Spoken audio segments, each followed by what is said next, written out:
Hey everybody, Norm over here, and I'm at Norm's Rare Guitars, my store, and you're watching Johnny Beane TV.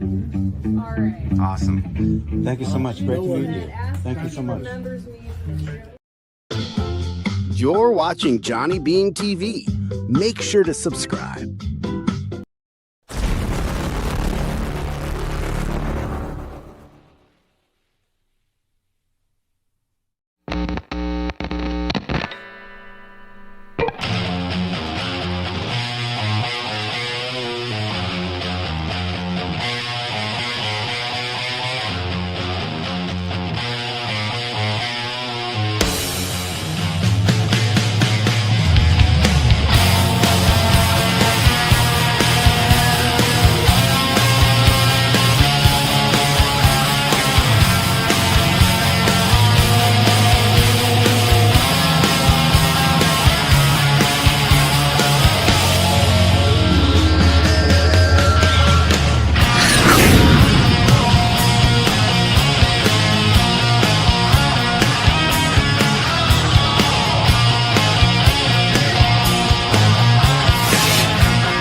Yo, hey, what's up, you guys? Johnny Beane here. What's up, Lewis? I see you guys. As Nightbot says, all that stuff, all the stuff Nightbot says, you guys, you can trust those links. So check them out. Go on over there. Check out some previous videos on the channel. Subscribe to the channel, all that stuff, right? Smash that thumbs up and comments. Drop some comments down below on playback. That's right. Hey, Workbench Wednesday. That's right, man. Ron Gunner is here. What's Hello, up, everybody. dude? Welcome back. Preparing for more snow. Uh-huh. Oh well. Dude, I'm freezing here, and it's like 70 degrees. You know? So hey, you guys, let's make this a real show, and let's say hello to the top tier of channel members, because channel membership, it is the way you can help support the channel and support these shows. Top tier channel members are Music Therapy Laz, Majestic PB and J Cat, Flipper Carlin, CC, Mini Guitar Society, Bay Area Rich, Sherman Callahan, Nova 9, R Habs, and Janice Lala. I see you in the chat. Your name is in green. I see you guys. So as a channel member, your names are in green in the chat. You get special emojis. You get exclusive content. It's a pretty cool thing. So give it a try, you guys. Get a link to Johnny's OnlyFans. It's pretty cool. Well, technically, no, that's not true. But what it does is it gives you years and years and years of exclusive content here on YouTube. It is true, I do have an OnlyFans, but that doesn't mean what he thinks it means. It's just a paywall. That's all it is. There's musicians over there, you know. It's just a place where you can put exclusive content for membership. But I choose to keep that here on YouTube. I like to keep everything in-house. That's why we got the names in green in the chat over there. That's why you guys got the badges next to your names. That's here. So there you go, you guys. So hey, right on. Well, hey, let's do a show, you guys. We're gonna talk some guitars, music news. We got some big music news today.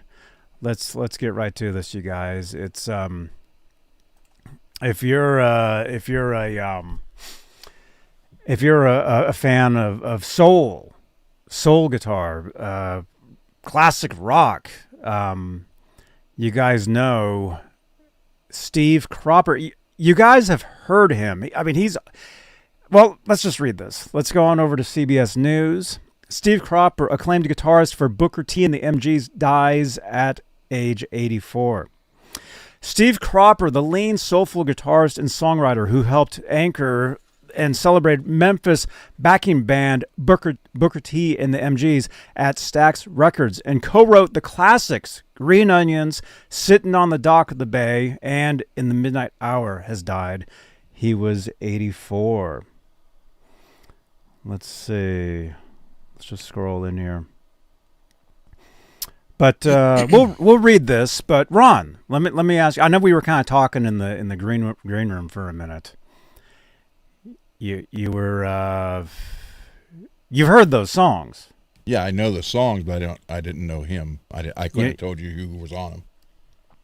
Dude, he was, yeah, he was a session musician. He was in some amazing bands.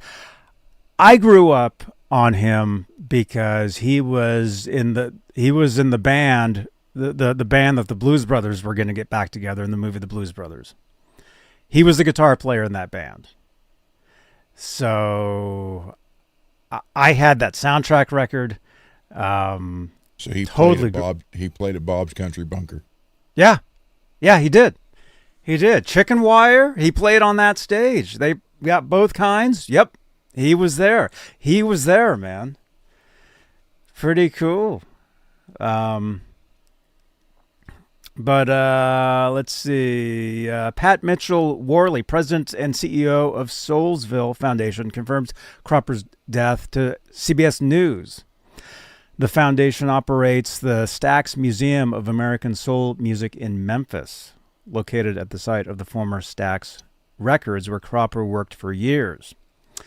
The cause of death was not immediately known. Longtime associate Eddie Gore told the Associated Press he was with Cropper on Tuesday at a rehabilitation facility in Nashville, where Cropper had been after a recent fall.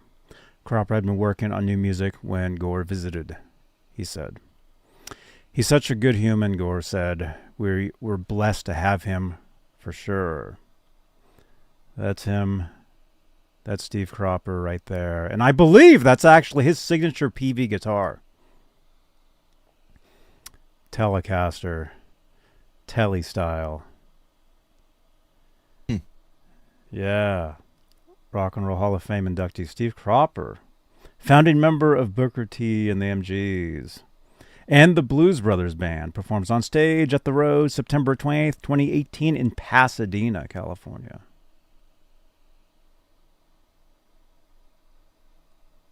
Wow. Let's see. Steve was a beloved musician, songwriter, and producer whose extraordinary talent touched the lives of millions worldwide. Cropper's family said in a statement released through the foundation, describing his influence on American music is immeasurable. Get past the ad there. Every note he played, every song he wrote, every artist he inspired, ensure that his spirit and artistry will continue to move people for generations to come, the family wrote. Dude, his guitar playing is on the radio every day. Every day you hear one of those songs. I mean, it's like what I think in the green room. I think I was saying this. He's a legend. He's just a legendary musician, and he's one of those guys where you know, in the chat. Let us know where you know Steve Cropper from. Like I said, I knew him from the Blues Brothers movie, but then later on, of course, knew him from all those classic songs. And I've got a story to tell you guys too, because I met him, and I'll tell that in a minute. But the guitarist, songwriter, and record producer was not known for flashy playing, but his spare, catchy licks and solid rhythm chops helped define Memphis soul music at a time when it was common for white musicians to co-opt in the work of black artists and make more money from their songs. Cropper was that rare white artist willing to keep a low profile and collaborate. So Cropper was celebrated, respected by fellow guitarists. Cropper's very name is immortalized in the 1967 smash Soul Man, recorded by Sam and Dave. You know that song. Mm-hmm. Midway, singer Sam Moore calls out, "Play it, Steve." That's him. That's him. I mean, you know that riff. That's him. Yeah. That guitar riff. Right? And then, let's see. Where are we? Pulls off the tight, ringing riff, a slide sound that Cropper used a Zippo lighter to create. That's pretty cool. I didn't know that. The exchange was reenacted in the late 70s when Cropper joined the John Belushi Dan Aykroyd act, the Blues Brothers, and played on their hit cover of Soul Man. So in a 2020 interview with AP, Cropper discussed his career and how he mastered the art of filling gaps with an essential lick or two.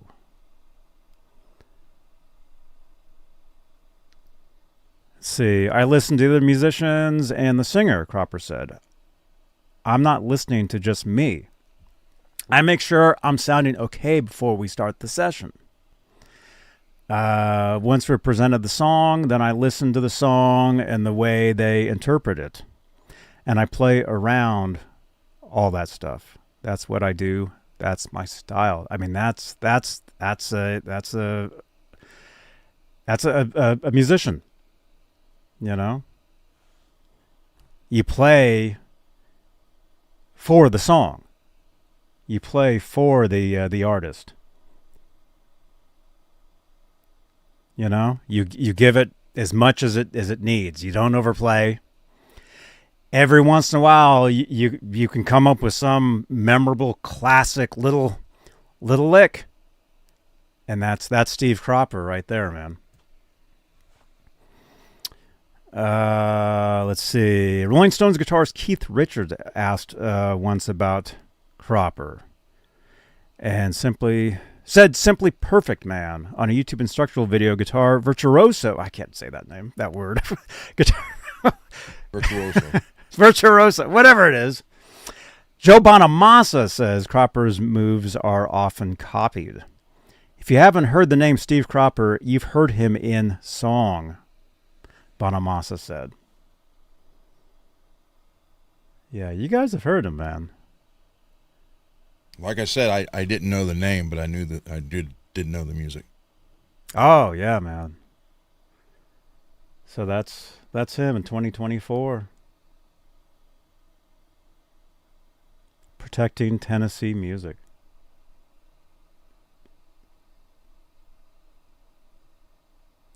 So he was born near Dora, Missouri, but moved with his family to Memphis when he was 9.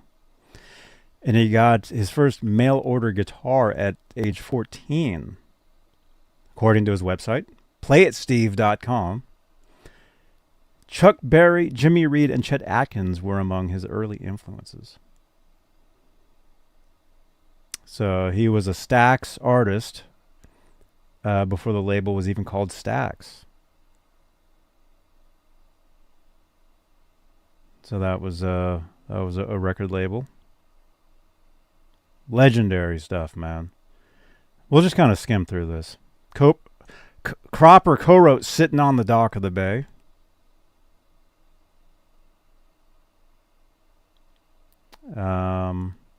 Cropper played guitar behind Otis Redding at the Monterey Pop Festival in the legendary '67 performance. You guys know that?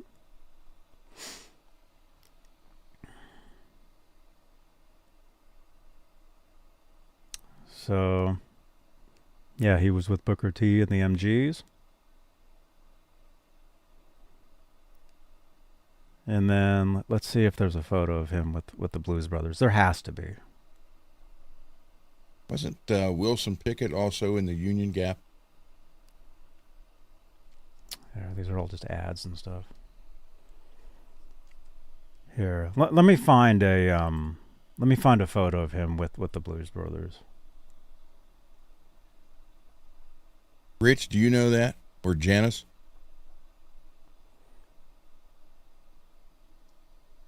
Yeah, in the chat. Give us your let's see. Give us your memories of Steve Cropper. Let's see. Here we go. Yeah, here's some cool photos right here. Check this out.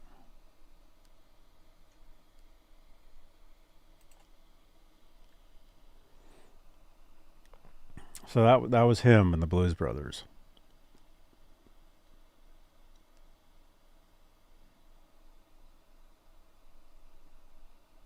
So that was him early on.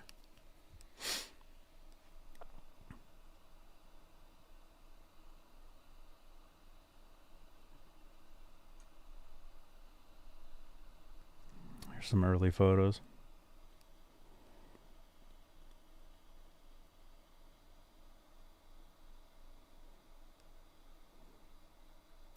Mike Wood says Booker T and the MGs opened for the Allman Brothers in '96.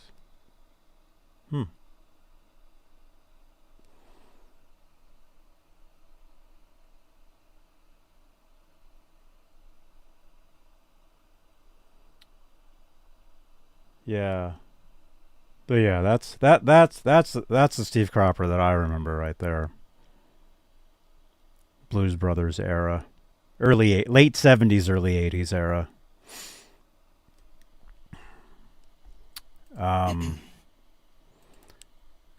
But anyway, I worked at a shop called Subway Guitars in Berkeley, California in the 90s.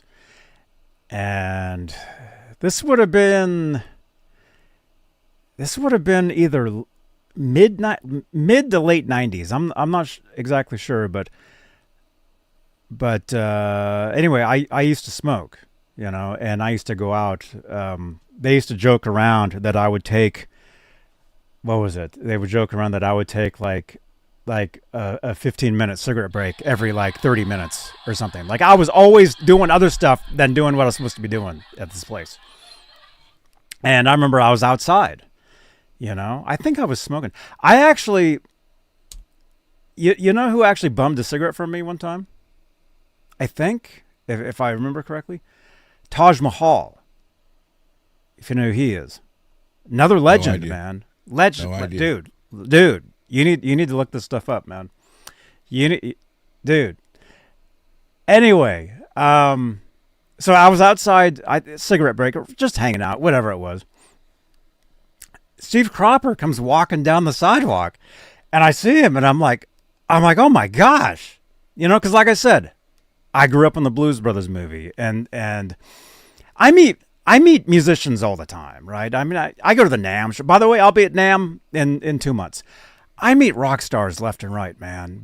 But movie stars, to me, he was a movie star, okay? Because the Blues Brothers.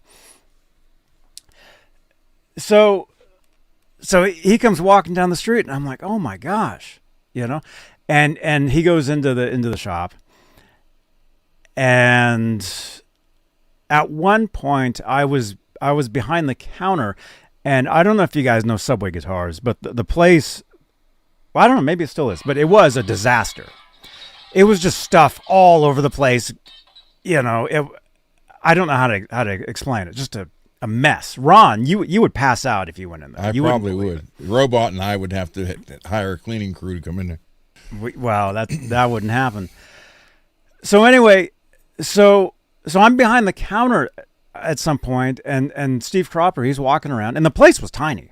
The place was literally not much bigger than my room here. I mean, I'm kind of kidding, but not really. Tiny, tiny place. And at some point, because on the the countertop, somebody had knocked over some nail polish. Why was it there? I don't know. Anyway, the whole room starts to smell like nail polish. And I remember Steve Cropper looking right at me. I'm behind the counter. He's standing right here, and I remember him sniffing around like, smells like nail polish. I remember him saying that to me, and I was just like, dude, this is so weird, man. So anyway, that's my memory of Steve Cropper. Two things about Subway music. One, you should take us there on a road trip. Laz actually went there one time. Laz actually did a video in there. If you go to Laz's channel, you'll see it. Cool. And two, that was what, 35 years ago? 35 years ago, it would have been 90. No. It was maybe 28 years ago. Okay, so here's my question. What was your hourly pay rate there? Oh, it was nothing. It was nothing, man. Russell, you'll have Cropper Classic someday. Had a green onion once, but destroyed in transit. Man. So, yeah, pretty weird memory that I have. But I have it, and I can say that I met him, and like I said, just legend, man. As far as music, soul music, rock music, and I know we like to disagree on what's considered rock and roll, man. But dude, if it wasn't for I would say if it wasn't for some of the stuff that he did, some of the stuff that you like wouldn't exist. And it's very different genres, but he's that legendary. The stuff that he did, you know. And there's probably more to it than I even know. I mean, but the stuff that I know of, it's just it's pretty incredible, man. The thing about the nail polish, was it a color, or chances are it was clear?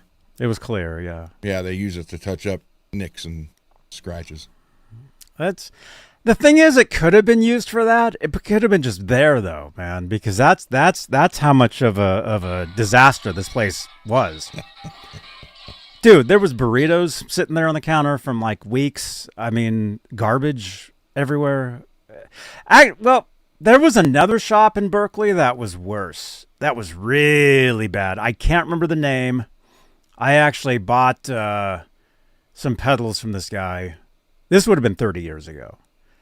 But the whole store was literally just garbage everywhere. And in between the trash was like stuff.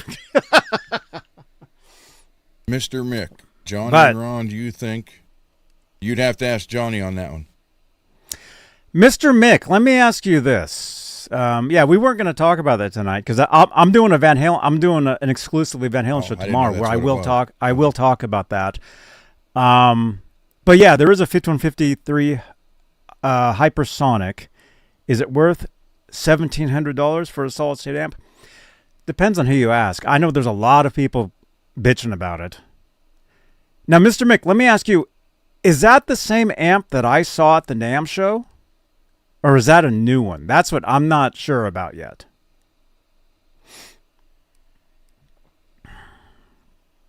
But I will be talking about that specifically tomorrow on an exclusive Van Halen.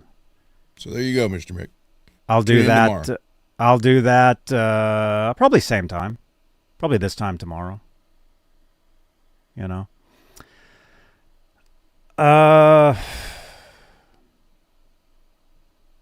Man. Dude. I mean, it's just you're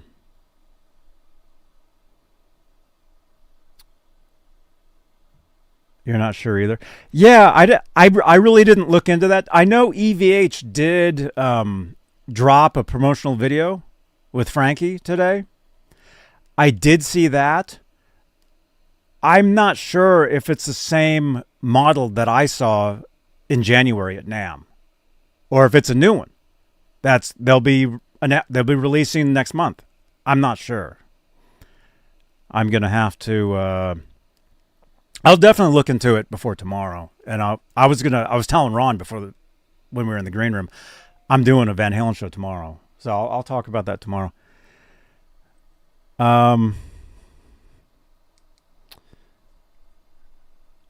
Let me see. Anyway, our condolences to his family, friends, Fans. his fans. Let's find a song list, man. Where's a list of songs? There's albums. Well, I mean, Sitting on the Dock of the Bay. Huge freaking tune, man. You hear that? That's played every day. 1969. He played on that? With a little help from my friends? It says in 1969. It's in the list.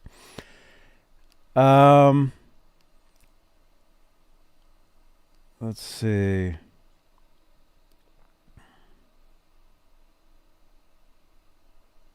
Collaborations. Oh, he was on a lot of albums, man.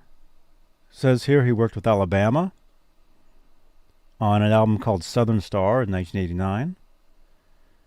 He worked with Jimmy Barnes. Jimmy Barnes? No way, man.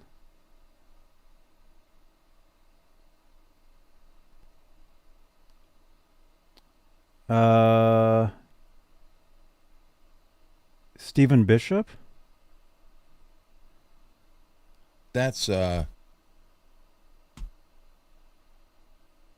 can't. His hit On and On. Yeah, On and On, yeah. Yeah, his biggest hits include On and On, It Might Be You, Save It for a Rainy Day. Yeah, he worked on one of his albums called Bish in 1978. He worked with Frank Black. No way, man. Frank Black, I saw him, man. Did he work with Dave Mason? I'm looking through this list. Booker T and the MGs The did a album lot would have been called Mariposa de Oro. Worked with Chicago.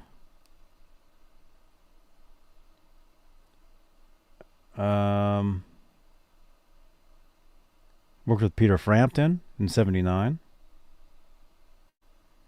He was on one of his songs. He worked with Art Garfunkel, Etta James, Wynonna Judd, Albert King, B.B. King. Worked with John Lennon. I'm just scrolling through this list. John Oates, Roy Orbison, Dolly Parton, Wilson Pickett. Oh yeah, In the Midnight Hour. Otis Redding, Leon Russell, Leo Sayer, Neil Sedaka. I mean, he worked with everybody. Paul Schaefer. Oh, he was on the Paul Schaefer record. I had that, called Coast to Coast. Well, of course, Paul Schaefer, he was in the Blues Brothers band too, right? Wasn't he in that? I don't know. Mr. Mike. Paul Simon. I'm just So he scrolling. worked with Paul Simon and Art Garfunkel, but not Simon and Garfunkel. Ringo Starr, Rod Stewart, Mickey Thomas, Manhattan Transfer, and of course he was in the Blues Brothers movie. He was in the Justine Bateman movie Satisfaction. It's about a rock band. He was in that. He was in Blues Brothers 2000 as well. I saw that, but I don't really remember that one. Wow. Very cool, dudes. Well, anyway, yeah, our condolences to the family, friends, fans, all that. And like I said, you know, you guys know the songs, and you'll hear them. And so the next time you hear one of them, next time you're out, radio's on or whatever, sitting on the dock of the bay comes on, Soul Man comes on, you can remember that's Steve Cropper. That's him, the guitar. You know, da-da-da-da-da-da-da, you know, that riff, that's him, man. Incredible.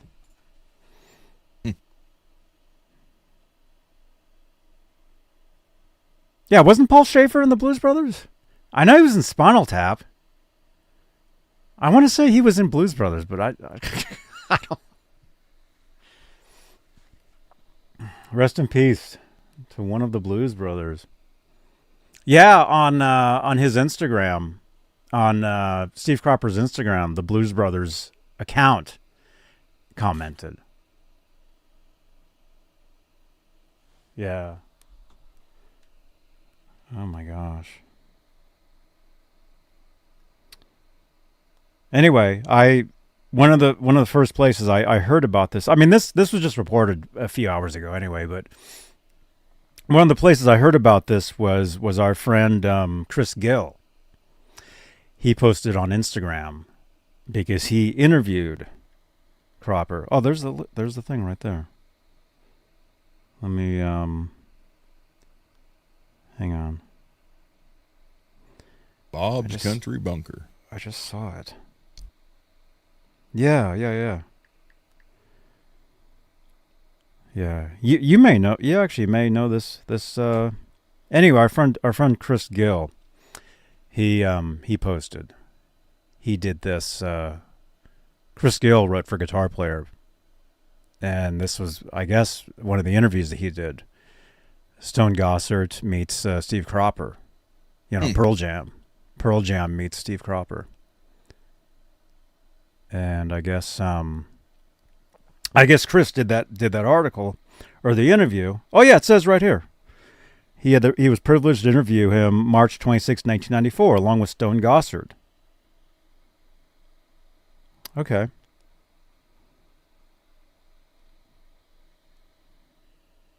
Anyway, there's Chris Gill. That's him with Edward. When he interviewed Edward at 5150 back in 95 for Balance. And anyway, so the story I told you guys about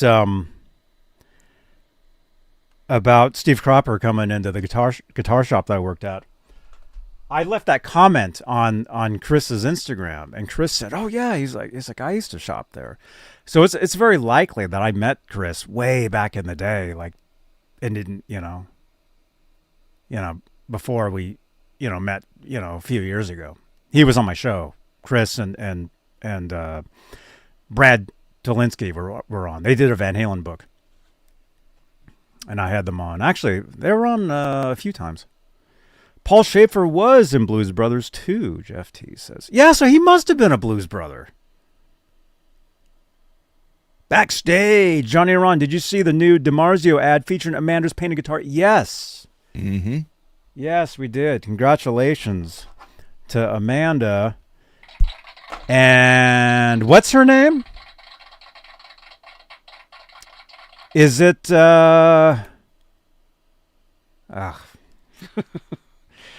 I'll show the ad. We know who it's not. I'll show the ad.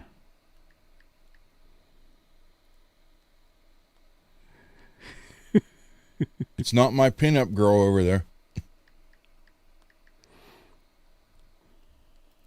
Over at DiMarzio? Yeah. Or you I don't see have my a Duncan? pinup girl at DiMarzio. Bella Perron. Yeah, Bella. That's yeah. Thank you, Backstage.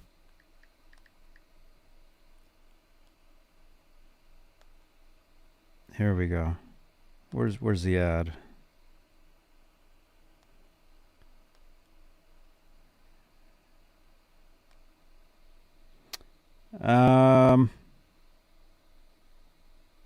Well, Amanda posted that, right? Yes, I think she did. Here, I'll show the ad. So this is a guitar that our friend Amanda had painted for Bella. Yeah, there it is. There it is, right there. So that's Bella, and that's her guitar, and that guitar was painted by Amanda. Featuring DiMarzio's. Very cool.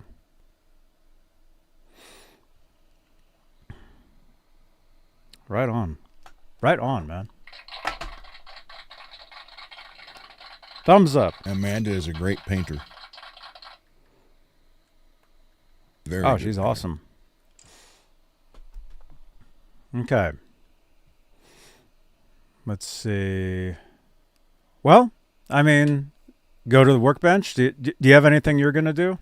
I need to I need to cut and tin some jumper wires, and then I need to clean out the top drawer.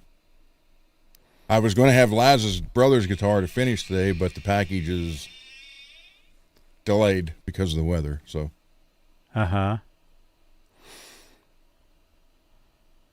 Okay, cool. although it'll be here tomorrow now instead of today, because it is now in Pittsburgh. Right on, man.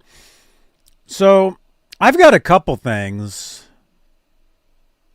Actually, I had planned to do something else, but because it's like so cold in here, I don't want to hurt my hands or wrists or anything doing some heavy stuff. I was gonna change tuners on a guitar where I'm having to use the reamer and stuff. I don't want to do that. So we're not going to do that. We'll save that for another show. Is your reamer T-handled? Mm-hmm. Does the handle come out of it?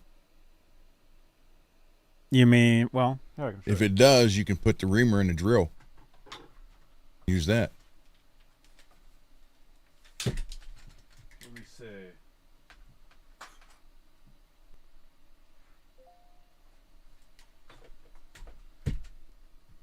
That should slide out.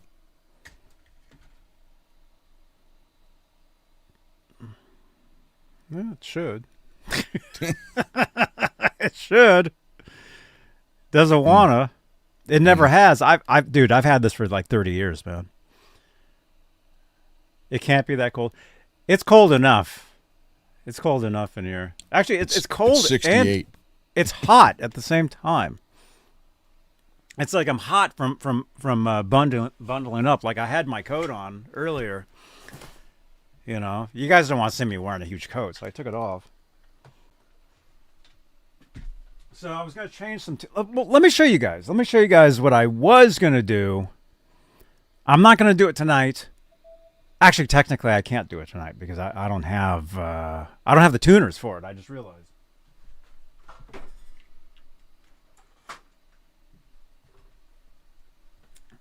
So, but here, let me show you guys this. This is cool, man. You guys haven't seen this one. So this is a 70s. It's either late 70s or like 1979, 1980. This is a Seville. This is a Les Paul copy. You know, you need a Cadillac logo to put on that headstock. Oh yeah? Cadillac Seville. Oh. These are awesome guitars, and it's pretty cool. Good night, Janice. Good night, Janice. Check this out. I have two of the. Well, they're different. I mean, they're the same, right? Same brand. But I have like a 335 style guitar, which I've had for, I don't know, 28 years. This was a main guitar when I was working with Desmond. This was a main guitar that I used live I played a lot of gigs with this. So I've got this one, and then this is like a Les Paul style. So it's kind of similar.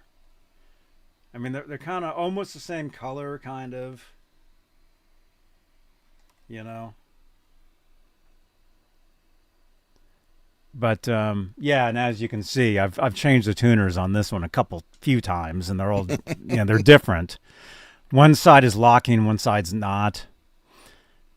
There's a reason why. Comment on that. Well, there's a reason why I did that.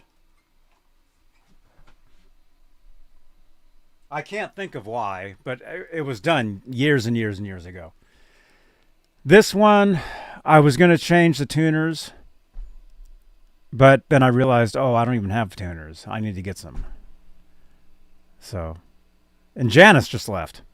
Janice, if you're still here, send me an X reminding me to get some tuners for this. I need some 3x3 tuners, like all parts or something. So, in the very near future, this is some things I'm going to do to this guitar. I'm going to change the tuners. Might change the bridge. Might put a better bridge. That bridge looks like it's kind of, it's been around. The tailpiece. I did find one. I think it was in a bunch of stuff that Rich gave me. Thank you again, Rich. I did find one that I think will fit on here.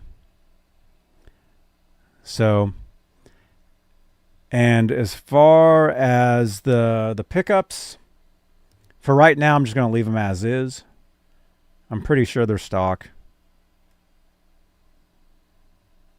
So they do have a sound. But this is like it's either made in Japan or made in Korea.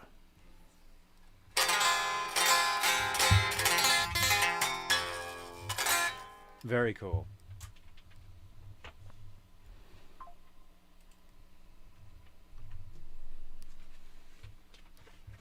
So, not working on this today, but on a future episode. Right? Harpazo? How do you say your name again, man? Harpazo, right?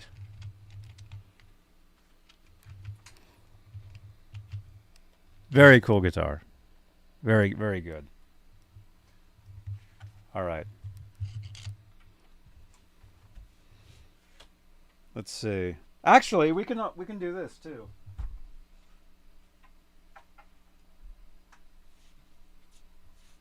We can add this to the Harpazo. Harpazo. That's how you say it. I guess we'll do an unboxing too. I got this in the mail today. So we'll open this up. I'm not gonna open what's in there. I'm just gonna do this. I'm gonna do a dedicated video for this.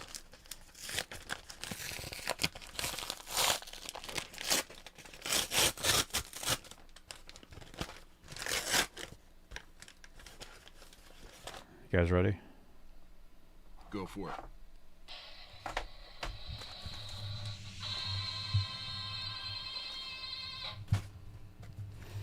This is the Licado mini pedal looper and drum LP02.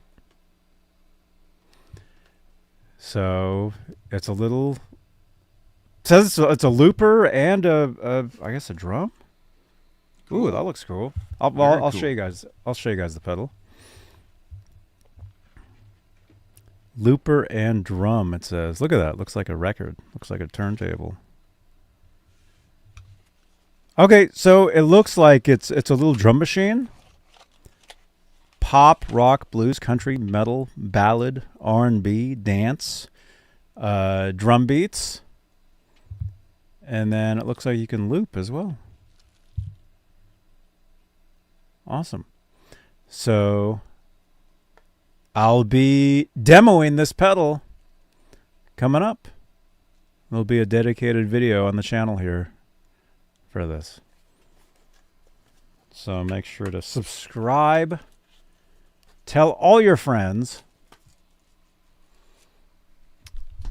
I'll do a demo, and then I will have a link to these as well in that video, so you guys can get one. So, Legato mini pedal, looper, and drum. Very cool. So we got that. And then should I show something else? Oh, hey now, come on. I've got a few things. Well, I'll show you guys this. I'm not going to open it today. We're not going to demo this today. What is today? I don't even know what today is. Wednesday? Wednesday. Workbench Wednesday. What about, should I save this for Friday? Okay, maybe this Friday. Thank you to Bay Area Rich. So Friday, this Friday, I'll unbox this. The Vox Micro Super Beetle guitar amplifier. We talked about this on a previous show. Actually, not that long ago either. Remember, we were reading it, and the more I read it, the more I was like, no way, that thing sounds amazing. Look what showed up. And look what shows up.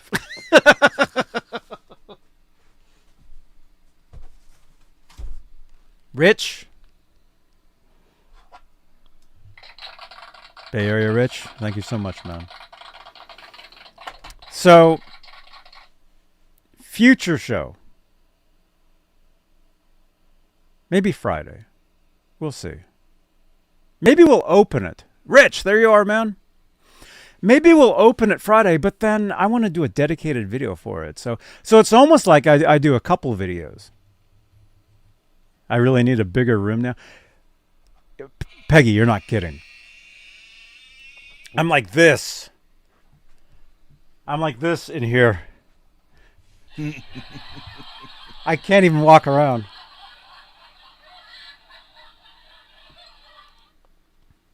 I still got to do a dedicated video for the RJ.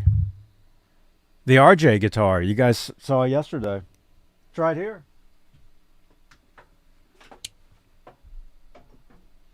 Yeah, so after you left yesterday, I went to the workbench and I changed the strings.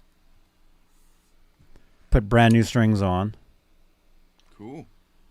So if you guys missed yesterday, we unboxed this yesterday. Thank you again, Bay Area Rich.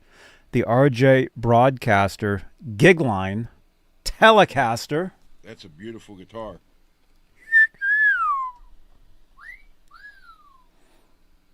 Yeah. I still got to get some goof off, though, to get the sticker off. I think I have some, actually. It's just somewhere. I got to find it.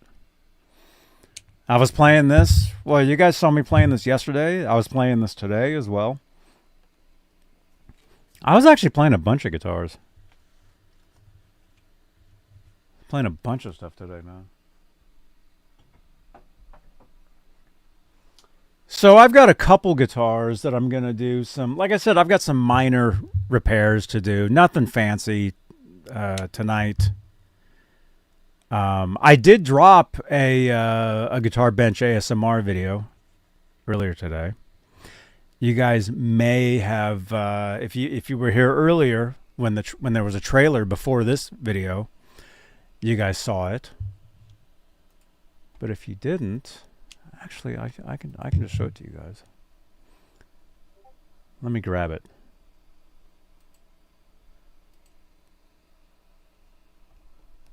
Check this out.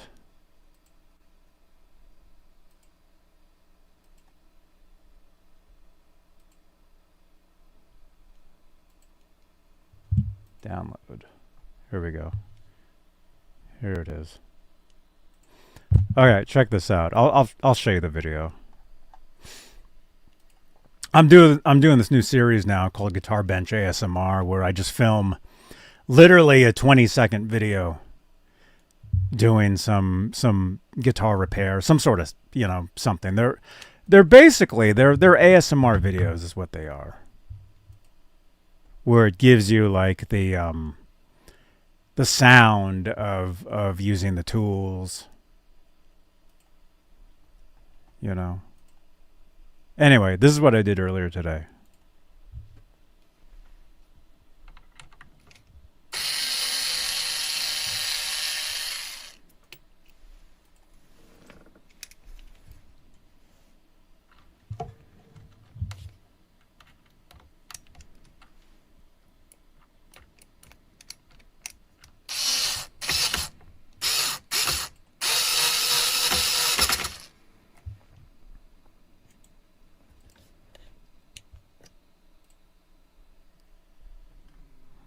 And that's it.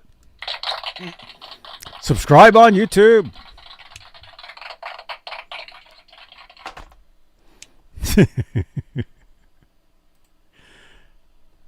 So, there you go. Where are we? There we are. So that was the video. Check it out, you guys. It's a YouTube short. So the videos, they're meant to be short. They're meant just to be just quick. So there it is. If you would, click on that link. Check it out. Again, what you just saw. Check it out. That particular one, I was changing the strap pin on this guitar, the one that we unboxed yesterday. That one. These. Cool. I really dig these, man. Hey, Mad Hatter, what's up, dude? I really dig these D'Addario strap pins, the brass ones. I'm changing out all the strap pins on all my guitars for these. So every time I go to a Guitar Center, I grab a pack of these. And I've been putting them on most of the guitars, not all of them, but most of them, yes. I never would have thought when I sent you that first set of just two that you would have obsessed over them. Dude, I didn't even know. You did that? I didn't even know. Yeah. I had no idea. Hitting note, Steve Cropper and Matt Murphy, guitarists of the Blues Brothers. That's true. Matt Guitar Murphy. Yep. Yeah, man. Yeah, rest in peace, man. Just legends. Legendary, dude.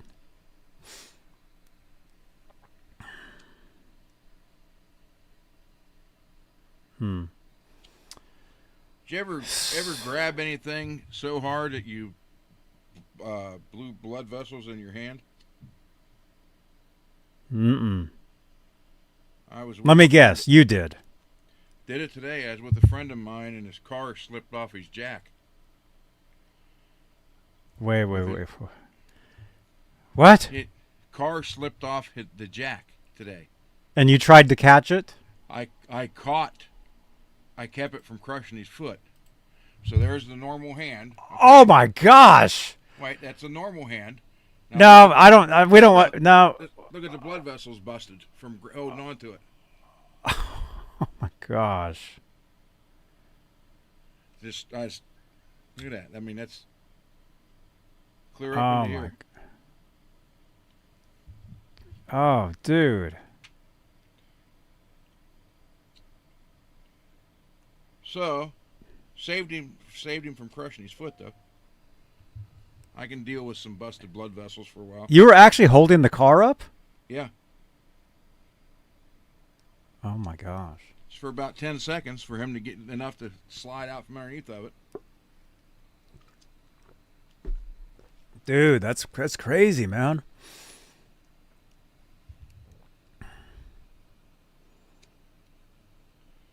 Oh my gosh.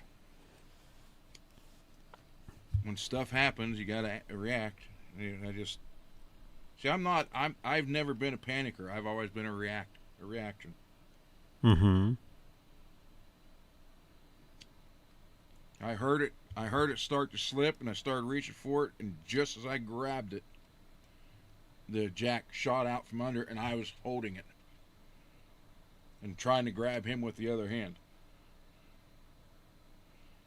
Oh, wow. But I thought, why in the hell is my hand itching like crazy? Then that was all. I mean, even in there, just busted all the blood vessels from squeezing so freaking hard. Did you go to the hospital? No, there's nothing you can do about it. They'll heal in a couple of days. It just returns to normal? Yep. Oh my gosh.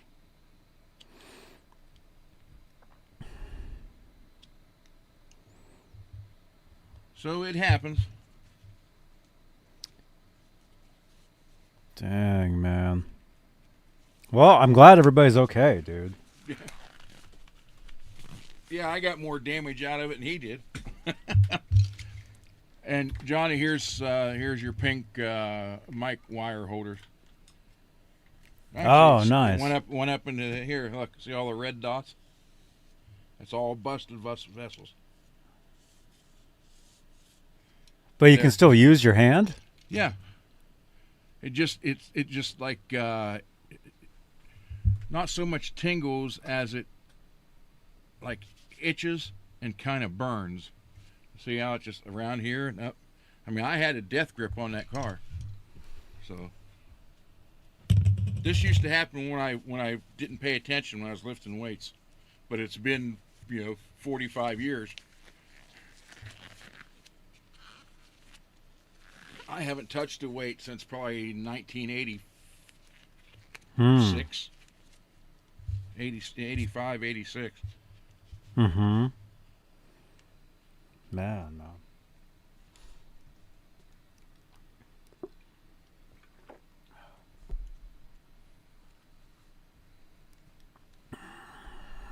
Dude, I'm glad everybody's okay. That's crazy, man. Yeah, thank you. It's just, it was just a reaction on my end. Mm-hmm. Or he'd have had, I don't know if he'd lost his foot, but would have been crushed underneath the car. Dang.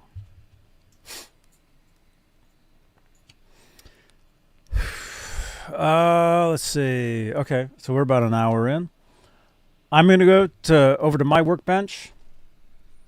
Over there, as you can see, there's a guitar there. Like I said, I'm just gonna, do a couple little things. I'm gonna save the change in the tuners. Well, yeah, I realize I don't even have tuners for that guitar. I've got some 6-in-line sets. I don't have any 3x3 sets. So tomorrow I'm gonna go out and see if I can find a new set of 3x3s. Save that for, I don't know, Friday, Saturday, probably Saturday, maybe. Wow. Even up to here. We'll see. Okay. So I'm going to switch over. Mad Hatter, hello. Wait, I need to move this closer. So I need to keep the damn iPad in here so I can see it better.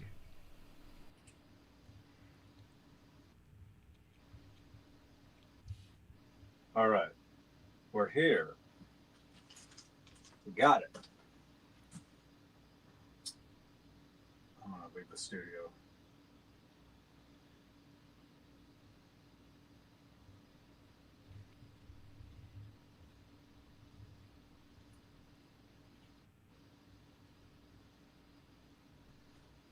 Lewis, you lifted somebody's car before?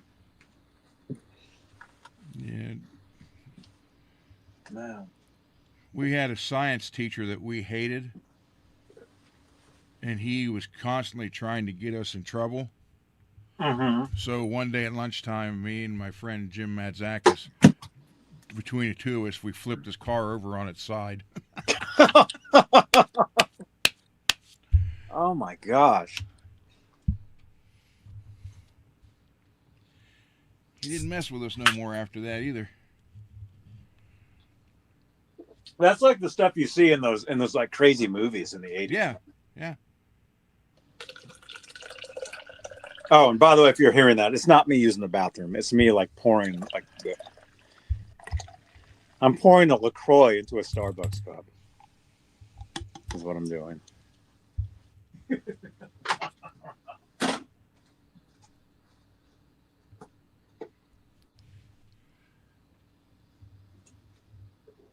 He had a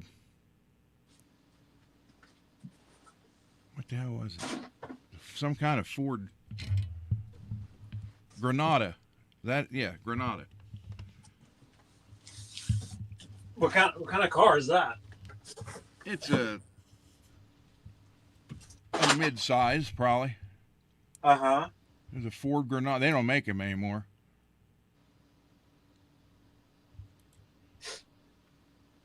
And Jim and I went out there at lunchtime and like, you ready? Yep. Flipped it over on the driver's side door and everything. Dang.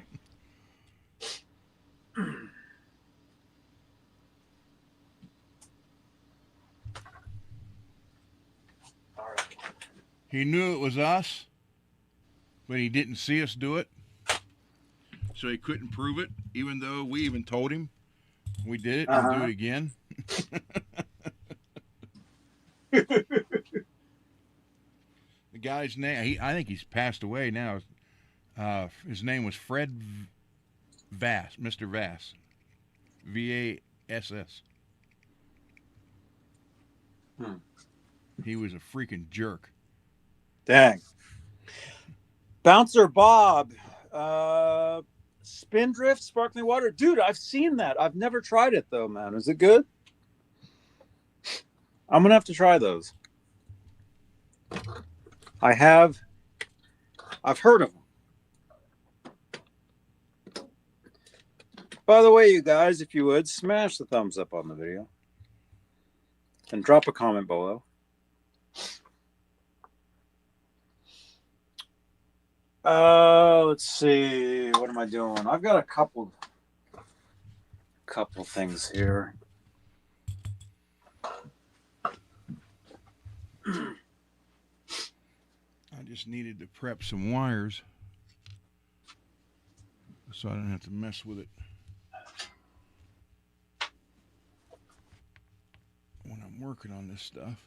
It saves time. This is my T style. I've been wanting to put a humbucker in the neck position.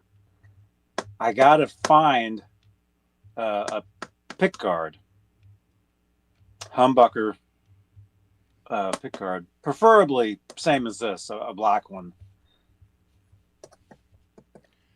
You know, I can make Telecaster pick guards. Dude, no way. Yeah.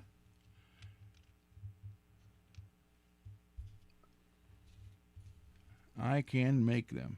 Well, man, if you have, don't you have a T style there? Yep. If you could trace it out, man, and make a few make a few humbucker neck position pick guards, man. All right, I'll try one. I've never tried. I did do.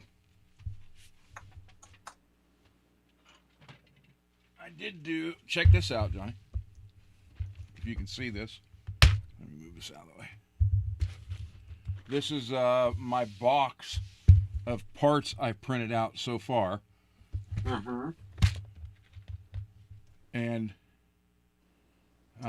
here is the black single coil cover I did. Look. Let's see that.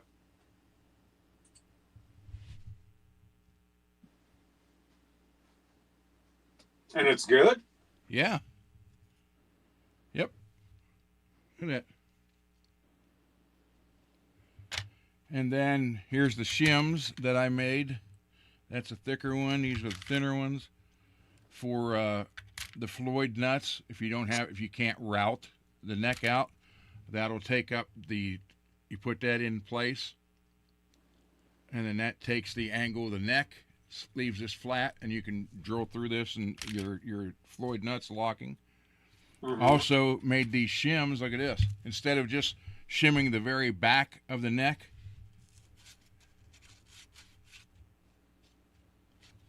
even paper thin, for, you know, if you don't need a lot. So that's what I said. There's not much I can't do with this. Here's some more Allen wrench holders for the back of the neck, back of the headstock. Did these today. Here's the trees, the string trees, the short ones, the medium ones, and extra tall ones. I can make them as tall as needed be. Here's a 9-volt battery holder for inside the cavities. Got them in blood red, yellow, or orange, and black. That is close to. And I did this one.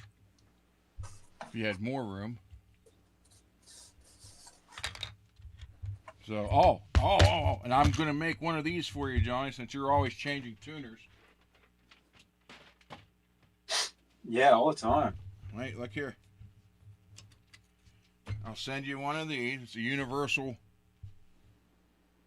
So that goes in the tuner the hole, and then whatever tuner you have, one of those holes would work for it. So you can set it in there and drill the hole, and it's in place. And then, if you have Fender tuners with the tips on them or the fangs, Oh, the there's pins? a template. Yeah, there's a template right there Oh, wow. to do those. And then here's another spacer one. So I'm going to send you this tuner stuff. I'll make it in pink for you though. Cool, thanks, man. And here's the wedge. If you want to wedge this in behind the Floyd rose inside while you're working on it, these. And again, here's your pink ones. I just made some blue ones. I'm sure they're done by now. Let me go get them real quick.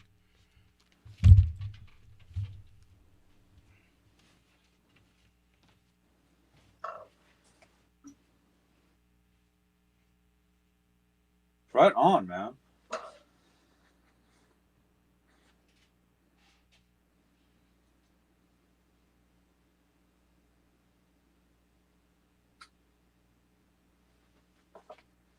I'm setting my laptop up so I can see the chat.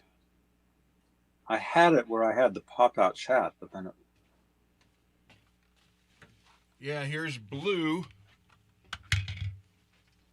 They're mic cable holders. And here's one on this. Oh, yeah. So here's blue ones, pink ones. So you have a couple. There's purple that's in the box with the body, your Kramer Beretta body. So, but I'll send you all these pink ones and half these blue ones. I know you said you wanted to set more mics up, so these will clip the cables to the holders. You don't need to use the black tape then. Oh, right on now. And these things, they do clip on tight. Listen to this. They clip on. They don't. I mean, they're not cheesy. Cheesy. And then Jed asked me if I can make him a couple pocket business card holders. So I did these for him today. Purple and a blue one. He started his own mobile car repair business. He's getting swamped.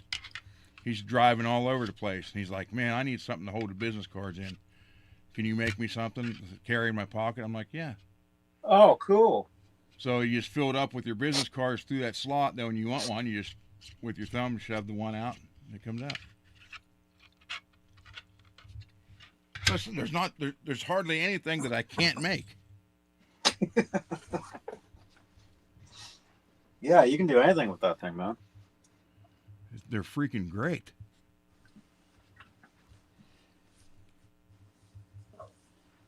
What I'll have to end up doing eventually is getting the one with a bigger plate so I can do bigger stuff on it.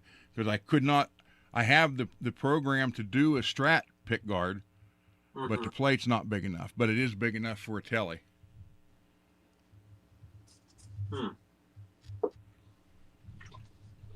And I can make that jigsaw guitar for you because it makes it in like 6 pieces.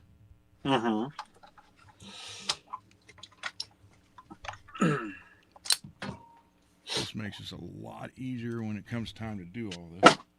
I don't have to fiddle around and cut the wires and put them in place.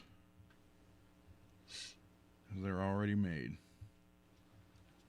So take a few minutes now, saves a long time later. Very cool. Plus, I made this box. So. Oh, right on. Yeah, because this guitar, man. Yeah, I've been saying that for a while. I want to get I want a neck pickup in this particular one. You know. So, yeah, if you could try to 3D print some telly pickguards and just base it around the T's pickguard that you have, and then I don't know, try some different ones. I mean, like I said, I would like a black one, but I don't know, pink one too. I mean, what would go with this guitar? I mean, this is the orange and silver. I have silver. I have orange. I mean, what else would look cool on there, you know? I'll try different ones. Well, I'd say black, silver, or orange. Mm-hmm. But they also make filament. It's like carbon fiber. That's like super strong. So I'll end up trying one of those. And Raymond, yeah, that it runs probably 20 hours a day. And that's not an exaggeration. Oh, and speaking of that, the first set of tools giveaway for this coming Monday, they are all printed out. Guitar maintenance set right here. So I even threw one of these white blocks in. So you have your narrow, medium, wide, and extra wide polishers. And it's the system, you know. Put the sandpaper in, you adjust it. Here's your string pullers. 2 of those. The trem block, right there. The 10 millimeter for the tuning pegs. Here's a knob puller. You slide that, lift that up, slide it under the nut, drop it down, and pull the nut up. It stays on. Watch, there's a slot for it, 2 slots.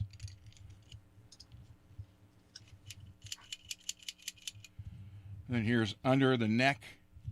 So let me grab a neck here. So if you got a guitar and you don't want to pop the strings off of it, but you want to work on the frets, the fretboard, this will go under it like that. Loosen the strings up and put 3 strings under that side and 3 strings under that side, and it pulls everything off the fretboard for you, and you can work on the frets, pull them back off and retighten them. You don't have to remove them from the guitar. Here's tuner, 2 tuners for a drill, and then these are 12 millimeter and 14 millimeter, so it's like input jacks or potentiometer. And then here's an 11 and 13. So you got 4 sides. Now remember, when I get the carbon fiber filament, it'll be a different story. You'll be able to really, really crank on them. But this guitar, the bolts, nuts on guitars should not be cranked beyond belief, because it's just wood, metal and wood. So these will work for as tight as they need to be on a guitar. So it's my maintenance set for guitars. Mostly for fretwork or tremolo work. But this is so I might, if I come across, like, I mean, I could always, here's another one of the universal drill for tuners, but I mean, that isn't like maintenance work. This is just, you want to change the strings, clean the frets up. That's, regular maintenance. But who knows? As I come up with more stuff, I'll probably add more stuff to the kit. But this is, trem blocker. I've made blue one and silver one. And they're pretty sturdy. So they hold the trem, they hold it up out of the way. So the first kit's the yellow kit. And this is one I'll be giving away this Monday. And then the next kit I make, I have no idea what color it'll be. Probably not this green, but probably a different shade of green. And then I'll give it away on one of Johnny's Saturday shows. Cool. So, but yeah. There's another knob puller. Another, this is a blood red. There's a lavender. So, yeah. But, I'm making all this stuff. And it worked. I mean, ask Mr. Mick. He said his frets never look so good. So this will be given away Monday. All that. I will put one of these in the wide, because usually that's the normal one everybody gets to use, because most guitars today have the wide, not the extra wide, but the wide jumbo or medium jumbo and jumbo frets. So I will put like 1500 grit sandpaper on here so you can see how it goes in, and it just, you roll it up, put it in here, and pull it around through, put it on a 90 so you can slide this in and catch the paper, and then these just snap on and they don't come on. So then you use the paper, and then when you need some more, you just turn the handle a little bit and it pulls over a clean piece and do the more frets. So one of them will have like 1500 grit on it, just so you see how it works. And you can do it with 1500. Dane uses 1000 grit when he polishes the frets on his guitars for resale. So, but if you go from 400 to 800 to 1500 to 2500, $3,000, $7,000, they come out looking like a freaking mirror. That's nice.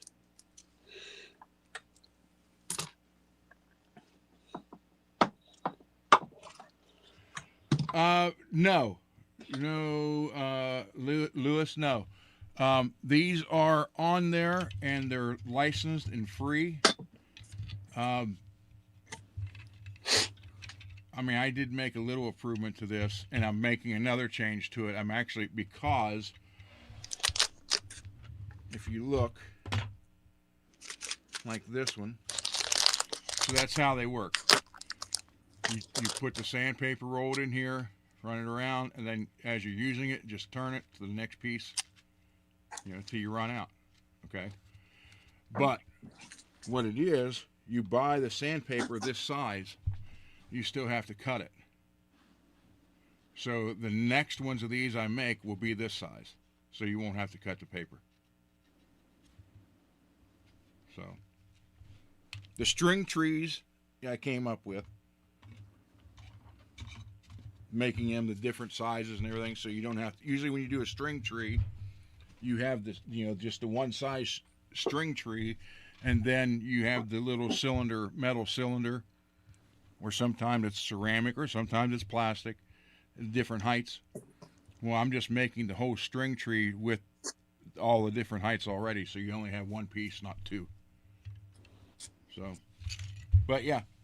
So, but you know, even though you download these and they're under licensed, so you're allowed to download them and do them. I assume that means you could sell them because you're not downloading them illegally. You're allowed to download them, but I'm not selling them. Just to be on the safe side, I'm not selling them. So I'm going to give some away for, again, like I said, prizes. And then I have a standing offer out there that if you want the complete kit and you don't want to wait and take a chance of winning one either on Monday night or one of Johnny's shows, then you can just send me a spool filament anywhere from $13 to $20, any color you want, and I'll make the whole set and everything for you. How that? Make I have this color green too. It's holder for pegboard, and it's open here so the plugs don't get in the way. Then to put the tips down in there. Or I just gave that one red one away. I sent Rich his, so I'll show you this one. Or there's this one that sits on the bench.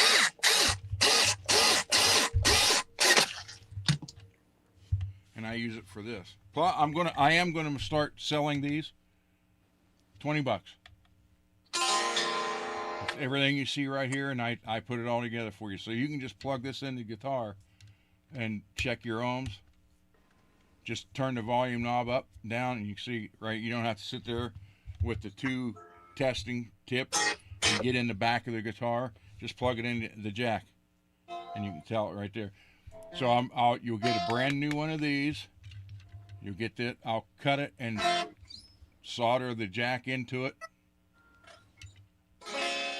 And it's literally going to roughly $18.50, I think, to make them. I'm going to sell them for $20, and that $1.50 will cover the postage. So I'm not going to make anything off of them, but it's just to help people out, you know. Comes in handy. And then I make this one too. It just sits flat, sits right in there, and you can stick that right in there. I got this one sitting on top of the soldering machine. It slides right under the handle and holds it right in place. So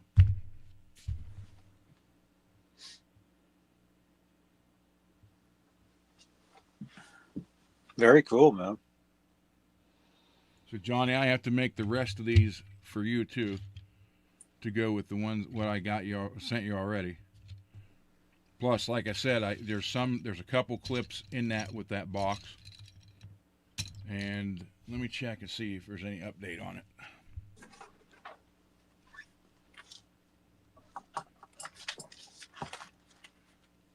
Because I got a box going to you and a box going to Laz.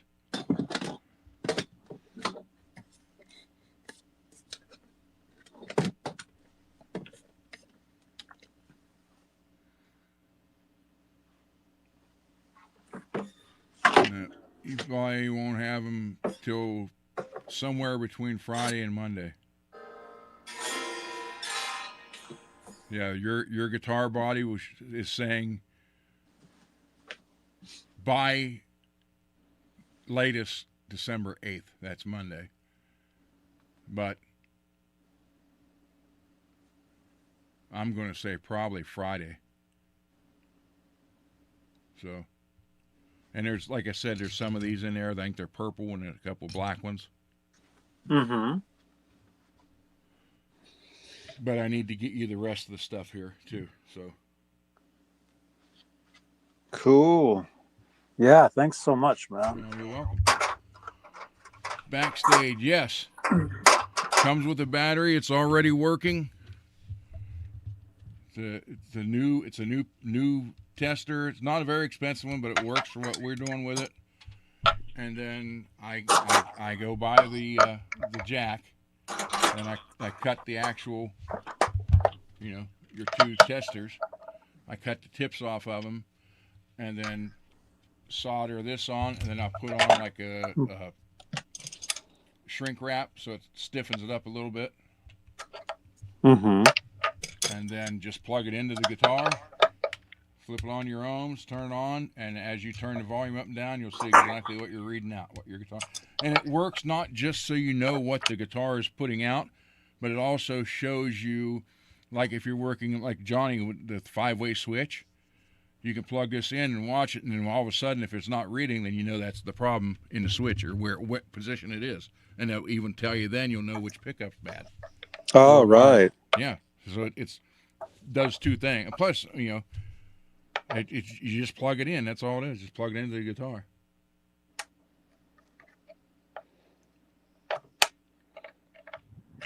Yeah, that's cool. So, yeah, I have one for you, Johnny. I got to send it. I'll send it with this stuff. Cool. Thank you. Well, you're welcome.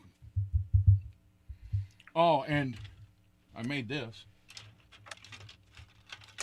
Oh.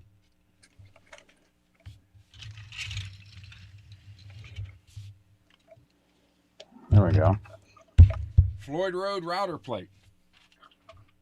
But wait, there's more. So here's your center line. After you get it all laid out on the guitar, then you can put tape on here. You put tape on the guitar body, tape on the back of this, and you glue this tape to tape so it's locked in place, center line. And then the first route you do would be this one. Route it all out, get it done. You pop this out. This is still on the guitar. Then you take the next one, bam, pop it in. They don't go nowhere. And you route that one out. And then after that's routed, you throw this one in, and there's your two stud holes. Much easier system. That's what I said. This printer, well, it saved me with Laz's brother's guitar. Mm-hmm. Because the truss rod nut was just barely below the wood level. So there was no way I could have routed that down to put the nut on it. So I had to come up with a way to have a flat surface plus the shim angle to take up the headstock area. Well, I'll show it to you. I would have been working on tonight had the box got here today like it was supposed to. So you guys can see what I just did. I just tightened up these knobs here on this guitar. This one was loose. Tighten that up. Actually, maybe I'll go ahead and change the what do you call them for those strap pins? That's what I did with this one. I changed both strap pins, like what I was talking about earlier. Wipe it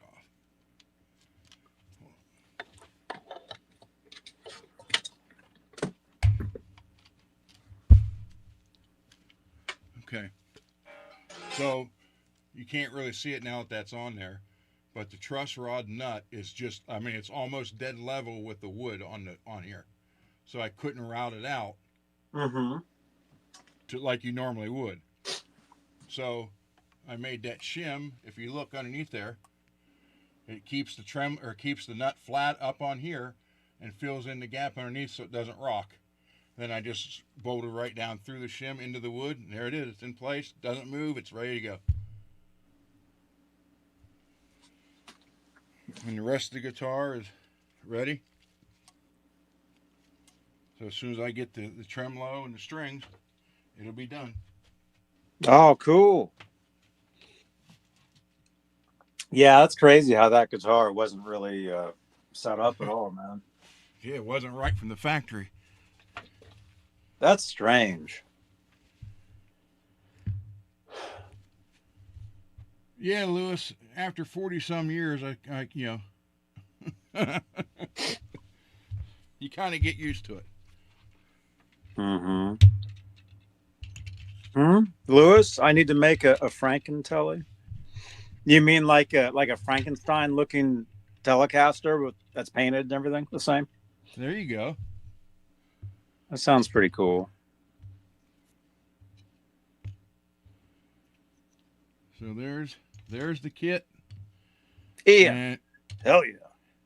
Johnny, what color kit do you want me to make to give away for your show? Pink? Oh man, I don't know. I mean, I've been using these. I mean, the things that you sent me, you know, I used this today. You know, I've been using that. All this stuff. Cool.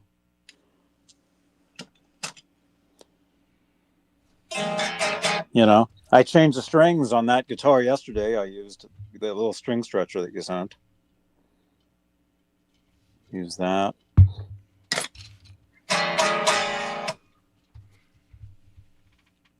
Shut this off. Oh yeah, I love Telecasters, man. Look at this. Look what we're looking at. We're looking at a Telecaster right here.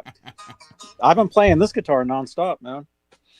Yeah, and see, look at this. This is like my ideal situation, man. The Tele bridge pickup, humbucker in the neck, right? And ever since I got this guitar, thank you again, Rich, I've been saying, hey, I want a humbucker in the neck of this one, but I need the pick guard. You know, so hey, if you could 3D print, you know, try, you know, make some different ones, and if they work, you know. Okay. That'd be cool. All right, Mr. Mick, we can do that if you want. Peggy, this color blue, I have this color. Peggy's telling me I need to do a blue kit for giveaway for your show. Cool.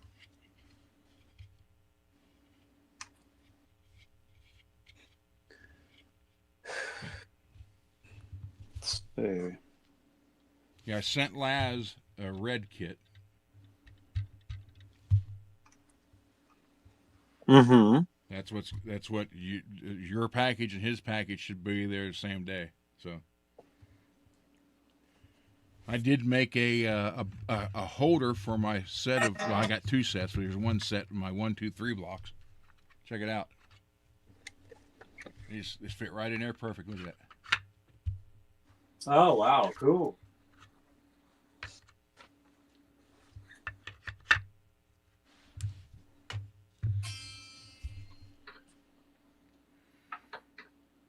All right, so the yellow set Monday, I'll make a blue set, and we'll give it away on one of Johnny's shows.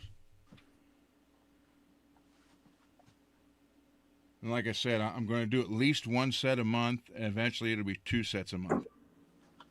Mm-hmm. That's cool. If I get the carbon fiber, these will be even a lot stronger. Now, if you go cranking on these, this is just a real hard plastic. If you go cranking on these, you know, obviously they'll round out. But again, for the torque specs on a guitar, they should never be that tight. So these will work. But the carbon fiber ones will even be better. So. Oh yeah, that's good stuff. And I always send 2 string stretchers because you don't want to use one, you know, on like all the strings. So use one string with one, set it down, use the second string with the other one. Then when you're done, grab the first one again because it's think about it, it's friction. And these are plastic. Now, I showed it Monday on these. These are the ones I paid, I don't know. I think the first one I paid almost $19 for. So, and these are the ones you buy from the store. Well, I need to make these a little bigger. These aren't as big as these on, but so if you use the same one all the time, when you get on the unwound strings, if you look here, you see how that tapers around, which is the same thing these do. Mm-hmm. Where the string, you know, goes over that and under this. Well, look at that one, it cut into it.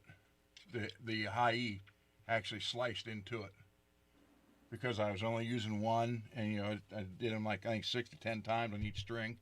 So it obviously did. You know, when I got to the high B and the high E, it actually sliced into the plastic. So if you look real close, you can see where it not sliced in and where it did slice in. So the same thing will happen on these. So when you use them, one on each string, take your turn, and you don't want to crank on it. You just want to get it tilted so you can just stretch a string some. But the next ones of these will be this size. You can see the difference. So.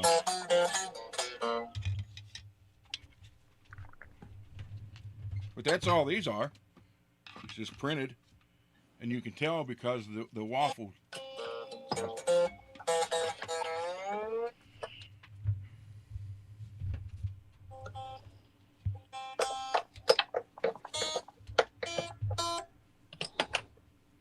Like I said, I'm new to this, less than a month and a half. So once I get it all figured out,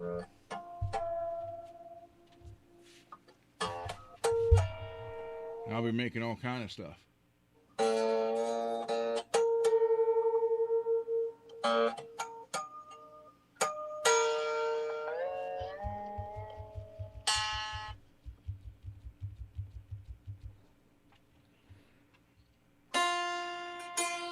Yeah, see, originally, Mr. Mick, I was just going to do the wide one. Then I thought, well, if people's got older guitar, like my 59 Junior's got very small, narrow frets.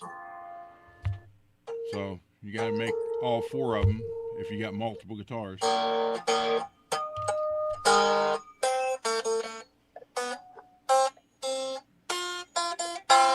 these will be boxed up and, well, I'll do this.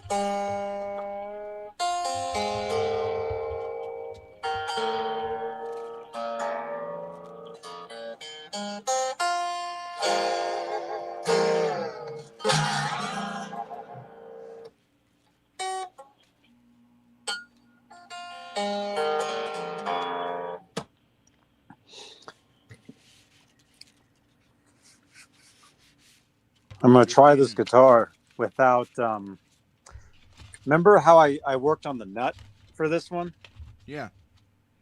Well, I don't have the files to cut it. So it's been sitting for like a week or something, maybe, I don't know, a couple weeks. So I'm just going to string it up and just see how it works. Well, I sent you those 3 files. I think that one's got a real sharp edge on it. And you can kind of at least start to shape it.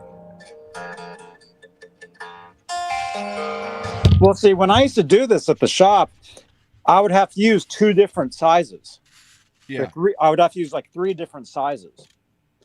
For the lower strings and for the higher strings, you use 3 different sizes of nut files. I don't think I have any of those, so I'm just going to string it up and just see how it is. I mean, all it is like baking soda and super glue. So you take this. I buy this from Amazon. It's like $13 for 51 sheets, up to 8,000. Like 400 to 8,000. This is 1,500. It's what I ship when I ship it on here, and I always put it on just the wide one, so you can see the difference right there. But you also have to make sure that this paper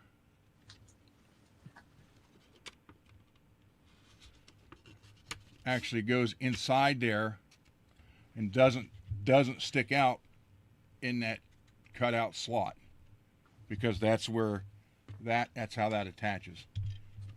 So if you do that, you look at it, then what you gotta do is a little cut in it so you know where to do.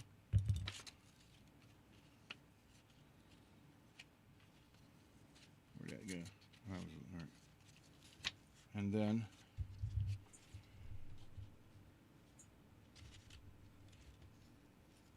Cut it right there.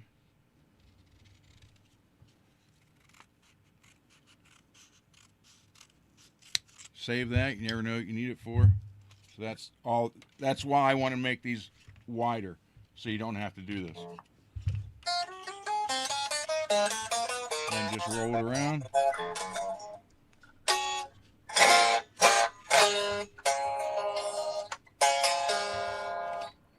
Ian, that's cool, dude.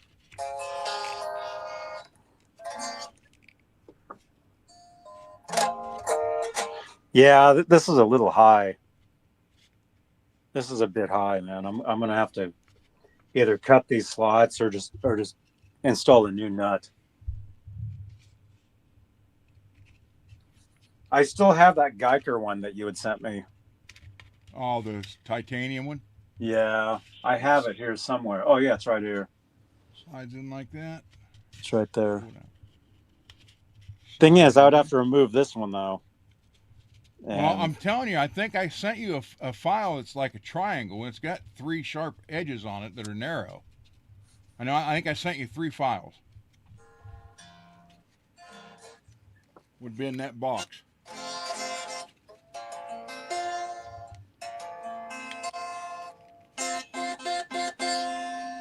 Okay, so you get it so you can get it in there like that. Then you spread that apart just a little bit. Get that started in there. Yeah, it's too high. Yeah, it's all too high. I was doing it like this, pull it out a little bit and get it started.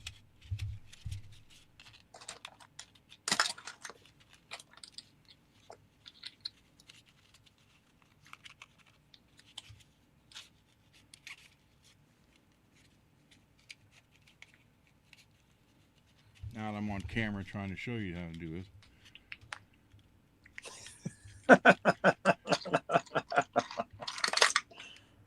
I sit here all day and I get it right in, no problem whatsoever. You're talking about that? Yeah. So you get that started, get it through there. Oh no, something's not happy.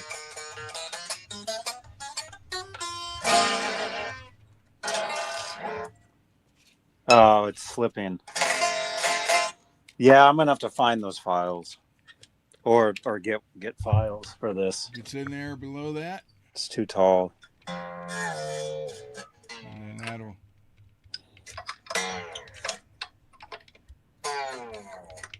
Snap on, and there you go.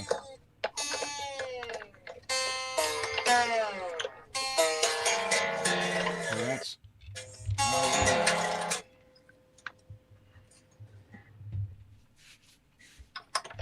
So you save this piece, but the next ones I make will be the whole width, which this is longer than the frets anyhow, so actually it will work out better. And then I put the foam on top and just put your thumb and fingers right there and work the fret. And when that wears down, just turn that a little bit and bring it right back around to a newer piece.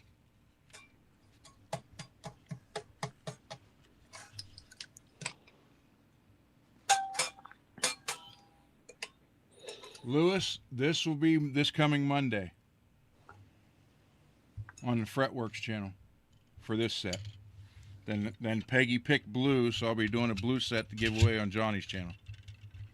But there'll be the full width of sandpaper ones, the blue set. But that's what it ends up looking like.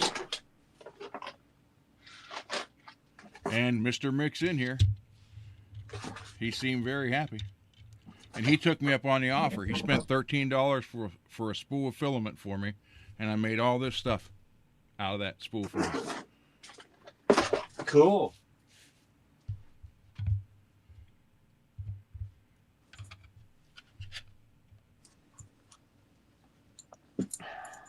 Where are those?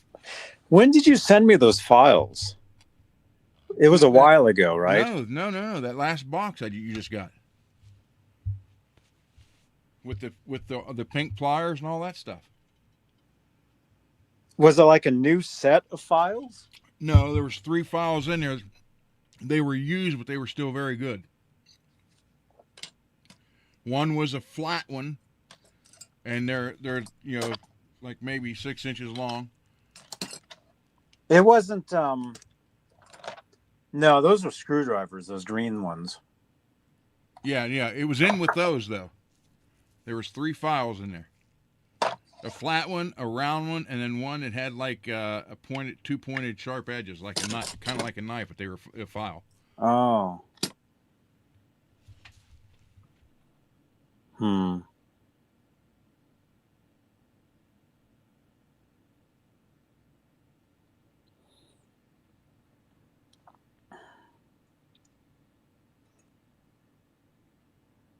Yeah. Because I went ahead and I did the rest of this. Like, it was just the D string. If you guys remember, I put the paper towel under the D string for the past like year or couple years. And then I thought, oh, okay, I'll fix that. And then I'm like, oh, I'll just do all of them, because it seemed like they were all getting kind of weird. But looks like I may need just to replace the entire nut. I can't find those. I don't remember them. That's the thing. If Yeah, they're here, then they'd be in this box over here.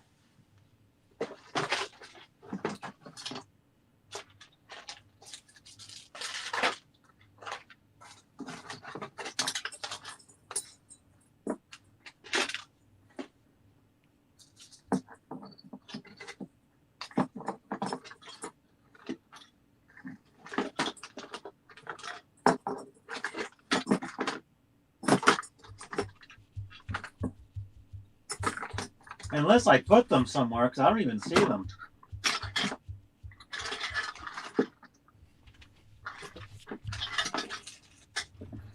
They're not even in the box. So I must have put them somewhere else.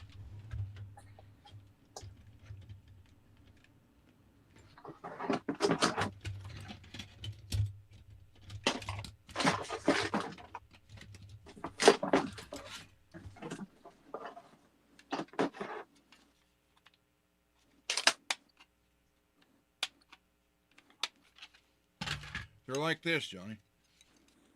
They don't have this green handle on them. Take the green handle off. That's what they look like. There should be a flat one, a round one, and the one that's kind of like a triangle, which has the sharp edges. Oh, I see. That's all the bigger they are. Yeah, but to do this, I would need like a super thin. They would have to be thinner. Okay, well, you can use, what is it, the D string? Well, now it's all of them. I went ahead and I filled them all. Okay, so it's now all of them. Now what you can do is take an old string for each gauge and kind of saw it back and forth. That'll cut into it.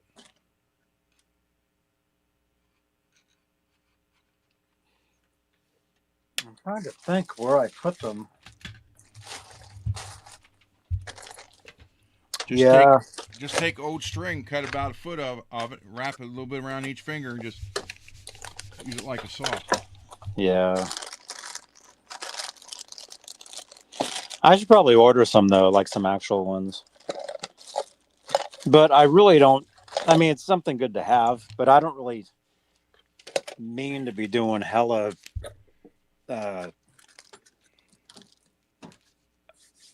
I don't want to be cutting. I don't want to get a lot of like bone dust or anything in here, you know? I don't want to be breathing that. That actually is like burning almost. What, your hand? Yeah, where all those blood vessels broke.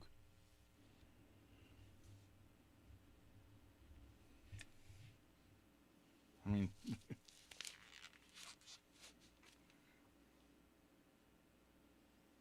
Dang.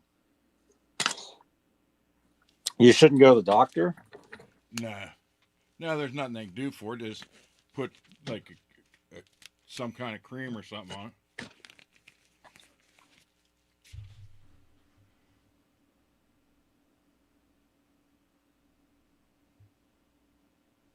Or your hand doesn't hurt?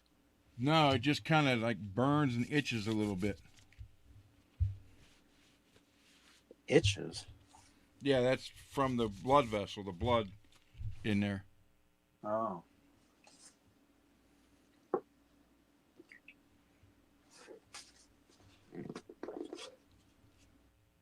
Dang, man.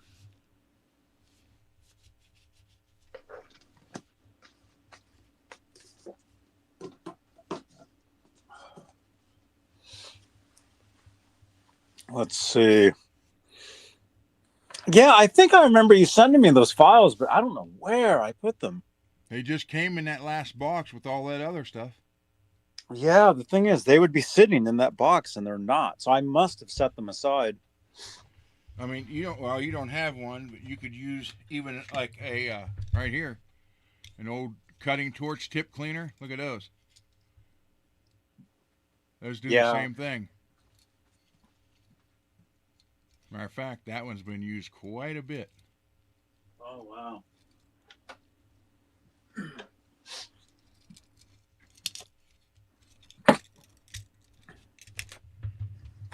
I mean, unless they're just sitting here. They're probably Right, Peggy? on the bench. Right, Peggy? They're sitting in this pile of stuff, huh? I used one of these already. You know how you sent me this thing? What? The Phillips. Oh, okay. The Phillips. I went ahead and I put in the hammerhead. There you go. And I was using that. Yeah, I probably should clean this workbench.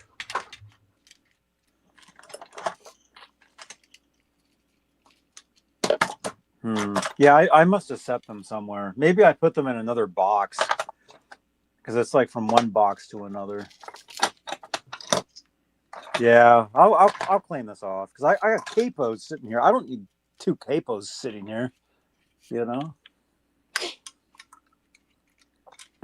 I mean, I need a cape. Actually, I do need capos, but not sitting around.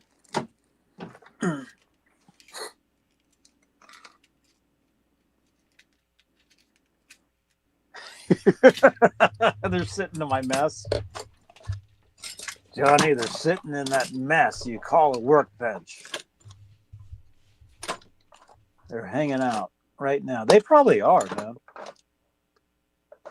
They're probably sitting right here, and I just can't see them. But I don't think so. I don't think they are. Unless you guys see them. If you guys can see them, tell me. I don't see them.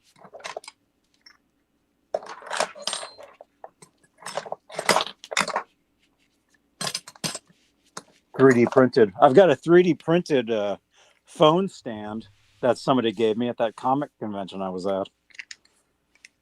I did this one right here. The one that you're using? Yeah. Yeah. Somebody gave me this one. I've never used it.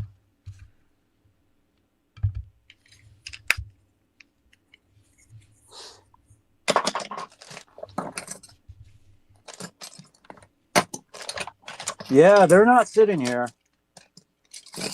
Although I do have 5 whammy bars sitting here. I do got 5 whammy bars here instead. Just sitting. Russell, I've been telling, or not Russell, Raymond, I've been telling him that for over a year. What, you love me?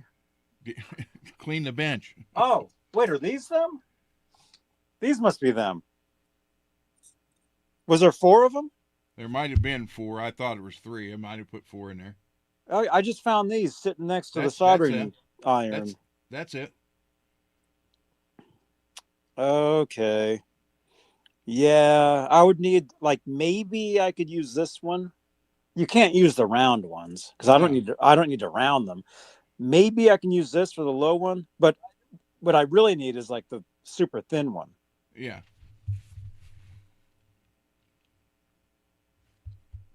That's what I really need. So maybe I'll look into those. Yeah, I don't need to fix this guitar tonight. I mean, this is. Yeah, that nut does look like a disaster. Because what I did was I put super glue on it, and I filled them all with baking soda. A bigger bench? I could use a bigger bench too. I mean, I don't have the room for it, but Home Depot does have a bigger one, and I saw that, and I was like, yeah. But this one barely fits in here. To pile more crap on? Oh yeah, definitely. See, that's my setup right there, you guys. Turn the light off, you can see. There you go. See? And it's really not a mess. I mean, it kind of sounds like it is. Peggy definitely thinks it is. I mean, it's really not. I mean, it's like there's like, well, maybe it is. I don't know. Ron, what do you think? Is that a messy bench? Don't ask me. You know what I'm going to say. Here, let me show this. What would you think? All right, tell you what. Open your first top drawer, the big drawer. I can't. There's too much stuff blocking it. No, just kidding. Well, I mean, these cables are from this are blocking that. I mean, I can open it, but see, look, it's just like, is that a mess? Yes.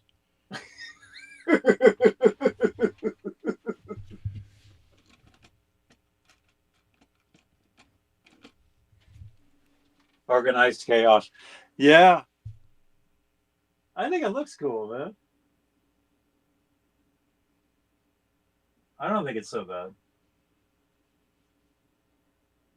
Well, yeah, maybe it should be, but yeah, I got to work on that, man.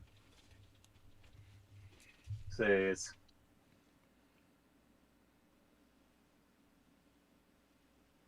super glue and baking soda.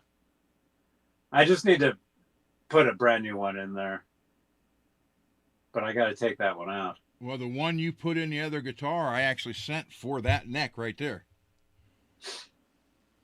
Oh, the one that I stuck in the Ibanez. Yeah. I can send you another one. I'll mail you another one with these cable clips. The one I stuck in the Ibanez actually needs to be glued in. It's not glued in. But it's there. It works. It's working.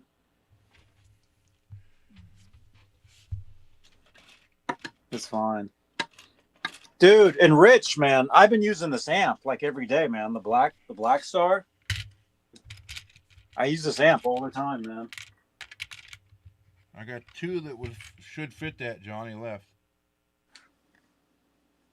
The same. But you know what? Here's the funny part. I can print nuts now too. Oh, dude. You should be printing those.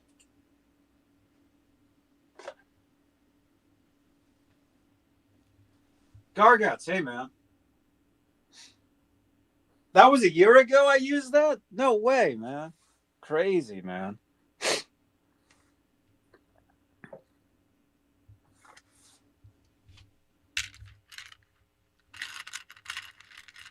Oh, I need a razor blade, man. Yeah, maybe I'll just replace that nut. Is the Black Star a modeling amp? Yeah, I think so.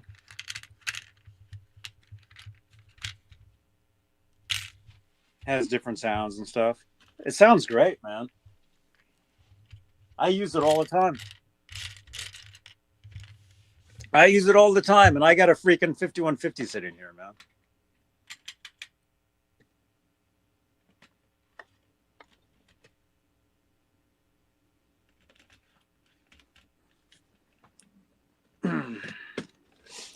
Yeah, so I think I'll save this. I mean, I was kind of looking at it, but I need to get a razor and cut that out, and then get rid of that, and yeah, I'm not in any big hurry to get this one going. I mean,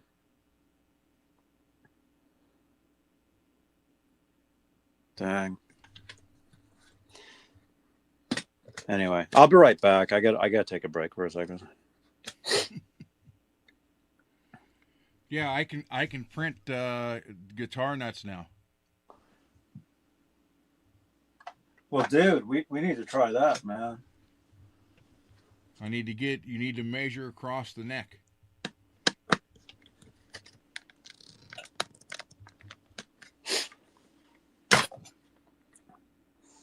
Hmm. And here's the best part. I can print it in any color. Pink. Wait a minute. You're saying you can print pink nuts? Yeah. I don't know. This color pink right here. Is it strong? Yeah, like Lewis is saying. Yeah. Is this strong enough? It's the same plastic as what the other ones are. Wow.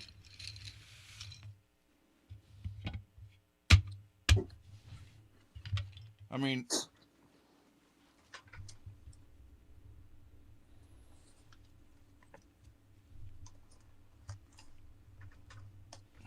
it's pretty strong.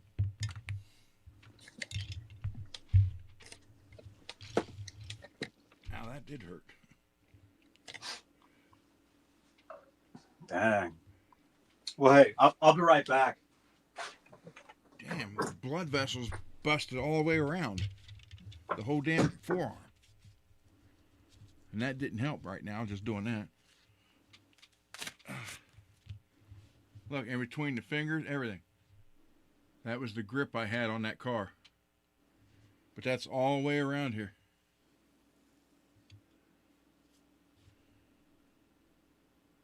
But I saved my buddy from crushing his foot, so. I mean,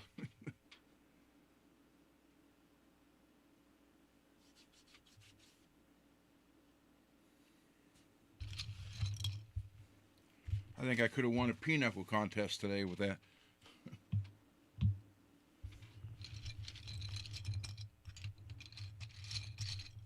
Yes, Lewis, they are.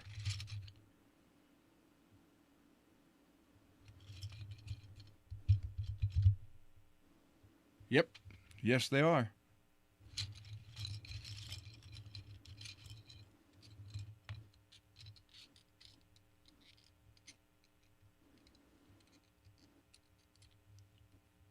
So like I said, you know, these clips,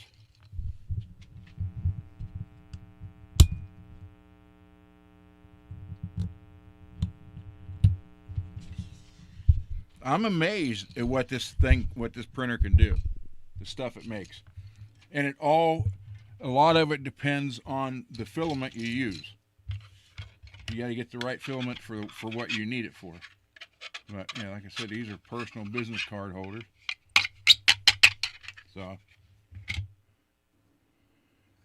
good night, Mad.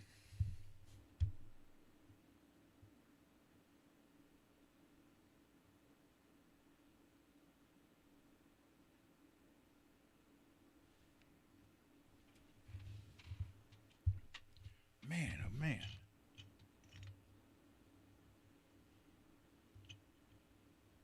Yeah, I was holding the car with this hand and pulling him with the other.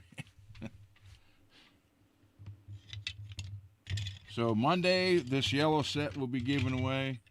I'll make a blue set, this color blue, right here. And that's the one we'll give away on Johnny's. These will be a little taller to fit the whole sandpaper, so you don't have to cut it. You roll it, stick it in there, feed it through. There you go.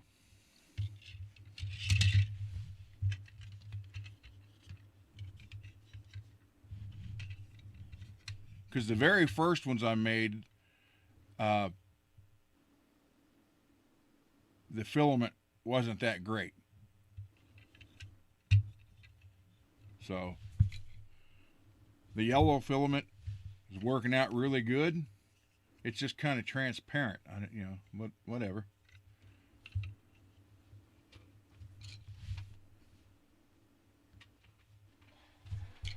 But I do like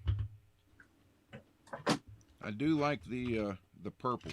Where'd it go? Right here.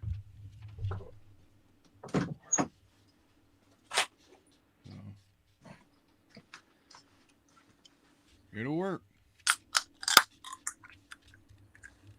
Put that baby in there and run it across. You're good to go. Don't go to bed mad. Yeah, don't go to bed mad.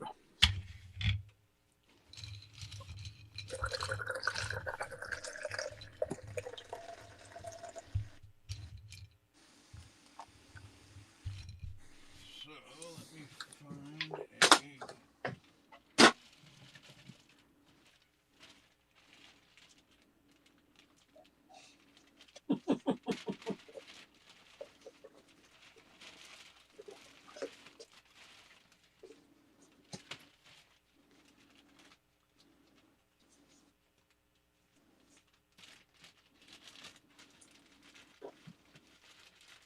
True World. I don't even have a Reverb account. I've never bought anything from Reverb. Ever. All right. This thing I'll save. Yeah, I'll fix that another night. I don't want to get it. This is kind of a mess to get into tonight. I did a couple.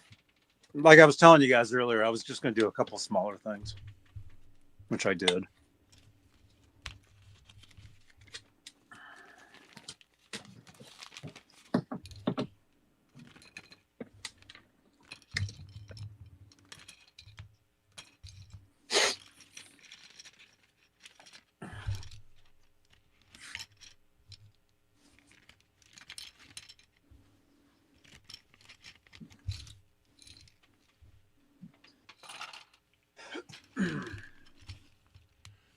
There, Johnny. I'll send you these. Oh, wait. This. Oh, cool.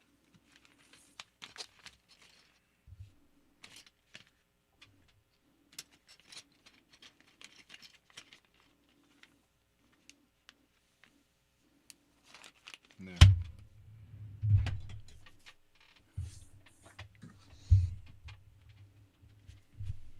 And then I got to make you a couple more of these too, the polishers herself. Mm-hmm. I'll make them in pink also. The other ones I sent you are lavender, right? Yeah. Yeah, it's all good. And I'll try a couple of the nuts. I've never made any of the pick guards yet, but I have the files for them. Mm-hmm. But I know the Strat pick guard is too big for the table. The Telly one fits. True World. Is it better to run pedals through clean or just an EQ and delay through the ultra gain? Get closer to EVH Brown sound. That's a Johnny question. What are you using? What pedals are you using? What's your amp?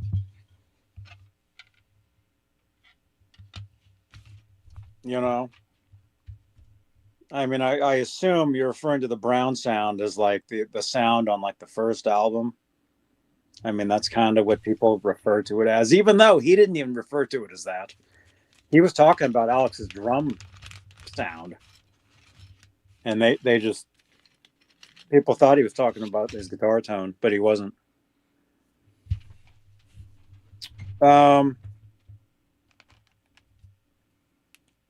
I would run a pedal through clean.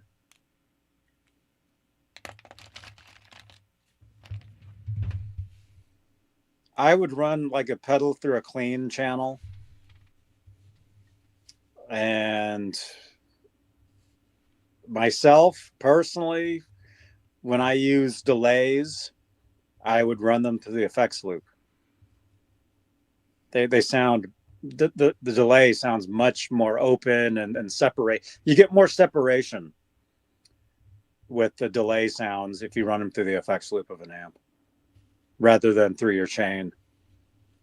That's what I've realized. You know, but then I also use stereo delays and stuff. So, is that you? 95954, is that you? You just sent me a text? All right, hang on. Hang on, we'll check that, and then I'm supposed to have dinner. Hang on. Hang on. Echo. And I'm freezing. It is so cold. It's so cold in here, man. He's like, It's 27 here.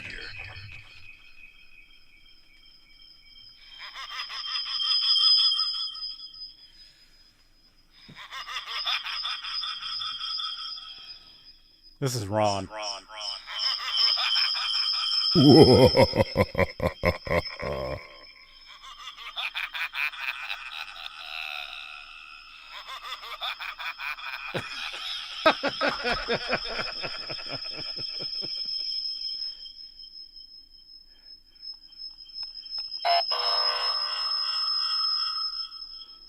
Shut up. There we go.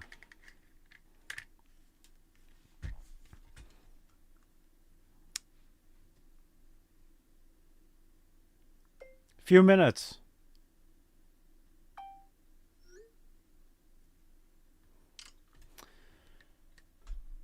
Yeah, it's cold in here, man. I'm like shivering, but I'm hot at the same time. Because it's like if I wear like if I do this, it's like I get too hot.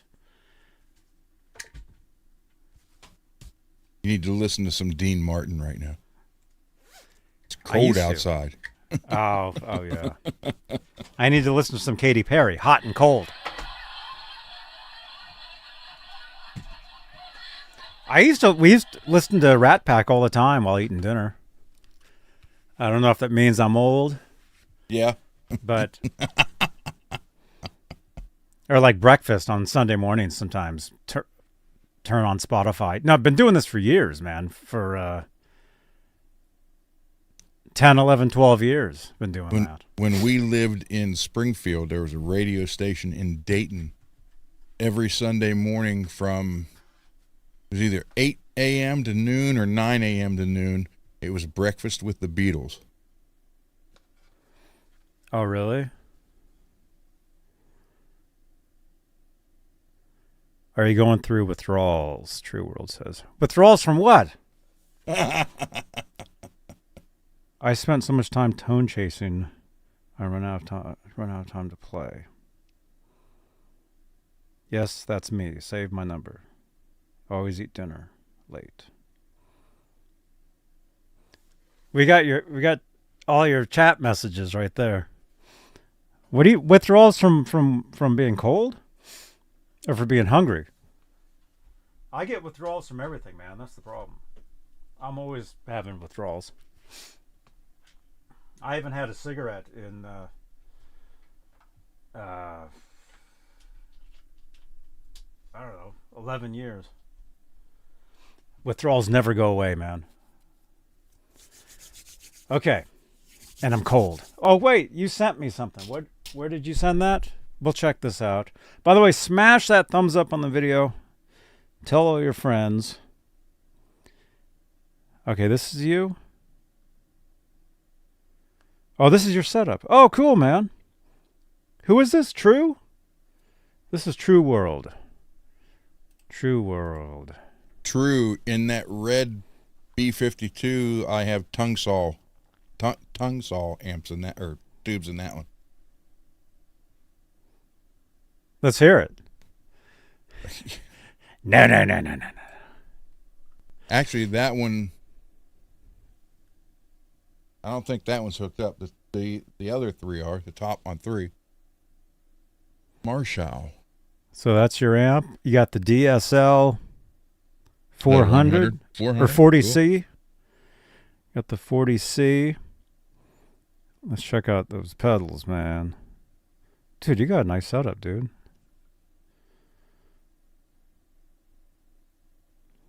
These are your pedals? Oh, crap.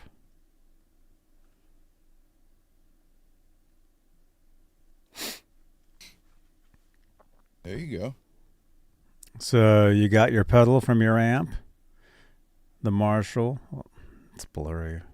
So you got the chromatic tuner. Yeah, I use that same one. That's great. You got the super overdrive. Dude, are you trying to be Van Halen? this is a Van Halen setup. No, that's what he had said. I know. Because yeah, Van Halen used the overdrive, all that stuff, man. Yeah. You got an MXR EQ. You got the Phase 90. You got the micro flange. Dude, I always wanted the micro flange. I never got that one. I always had the originals. Right there. That's an original one right there, but it's broken. The only flanger that I have that works, an original one from the 70s, I left at Laz's house. So next time I go over there, Laz, I'm taking it because I need it. See, that's the real deal right there, man. The real thing. I think he mailed that out for a gift. A prize. Yeah, he probably did. Yeah, I always wanted the micro flange. Although they made these back in the day, too. Yours is probably a newer one, I'm assuming. They made these years ago, too. I never got... I always thought about getting one, but I never did. But I always got the original. The four knob. Yeah. Yeah, sorry it's blurry. This is True World setup. So, yeah, you got all MXR stuff here. The MXR... What is that, a gate? I can't even see it. The Smart Gate, you got the analog chorus. Although, if you want the real Van Halen chorus, get the 5150 chorus, man. It really has the sound. It's great. And then I'm assuming that's an Echoplex. Yeah, dude, that's a great pedal. I have one. Where did I get that? Somebody gave it to me. Somebody gave me the Echoplex delay. I can't remember who it was. Somebody sent it to me. Great delay. I use that. Then you got a Boss. Is that a Boss reverb? Why is that so fuzzy? Johnny, I think Peggy actually won your pedal from Laz. You did? Did he actually give that away? No, you're joking. I'm joking. At least I think I am. Yeah. Oh, there we go. Now we can see it. No, dude, I took that pedal over there for him to use it, and he's never used it, and that was freaking 6 months ago. So next time I go over there, I'm gonna take it. Don't worry, he hasn't mailed it yet. Okay, good. He gave all my stuff away I left over there, but he hasn't mailed it. So you got the Boss tuner, you got the Super OG, you got the 10-band EQ, MXR Phase 90, you got the micro flanger. How do you like the micro flanger, by the way? Like I said, I never got one. I thought about it. I should get one at some point. You got the Smart Gate, analog chorus, Echoplex, the reverb. I used to have that reverb years ago. I had to sell it. Unfortunately, I've had to sell so much of my stuff over the years. It's sickening. But most of the stuff that I sold, I could always get back. Not always, though. I used to have the blue face MXR doubler flanger. I had to get rid of that. That thing was cool. Dimebag used one of those. I used to have one. I had to get rid of it. I wish it'd be sitting right here if I had it. You barely use the flanger? Well, Eddie called Dime an original. Mm-hmm. So that's a great setup, man. But what I would suggest, if you can, run the delay through the effects loop. You want to run all modulation through the effects loop, if possible, which includes the chorus, which includes the delay. Right? Is it delay modulation? I don't know. Phase 90. Yeah, keep that in your chain. Keep the flanger in your chain. You want those pedals to sound mean.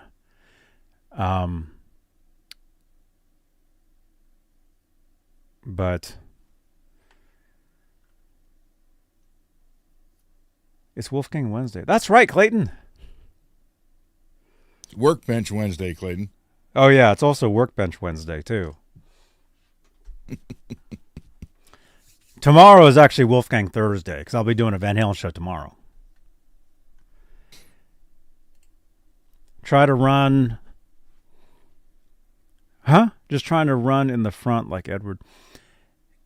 Yeah, well, the thing is, too, is Edward did a lot of stuff that he didn't tell people what he was doing. You know, he would tell people, yeah, I'm doing this, and they would end up blowing their amplifiers up. And so Guitar Player had to actually, I think he was telling my cousin Jazz Obrecht, I think he told him all that stuff. And then they printed that, and then people started blowing their amplifiers up. And so in the next issue, they said, yeah, we printed this, don't do it. I think I remember that. You have your reverb in the loop? Okay, that's cool. Yeah. Yeah, reverbs, delay.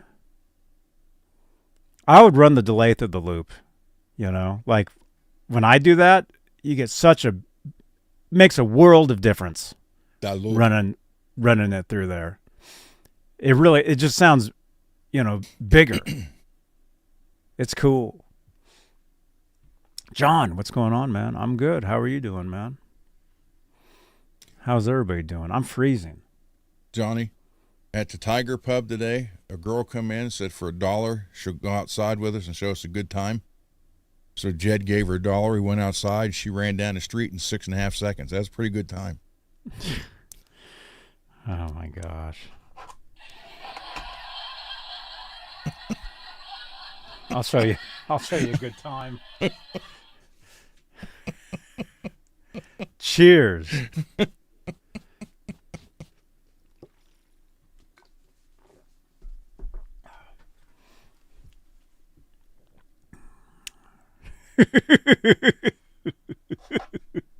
Was this her? And you guys realized your wallets were missing.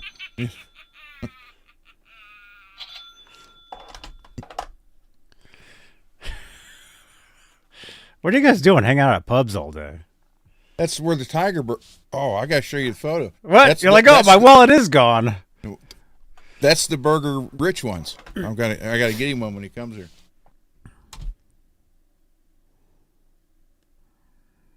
I'm so hungry, I would eat one right now. You want to try one of those? Even tried pedal? The red pedal? See, this is the Shady Side Tigers is the football team here. Oh. So you go to the Tiger Pub and you get the Tiger Burger. And it's tiger meat. No. Gross. No, but the funny part is this big deluxe one they only make them for Jed and I. Oh, man. This is true? Yeah.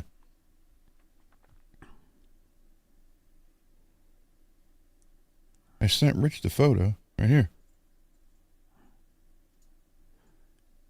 I'm already starving.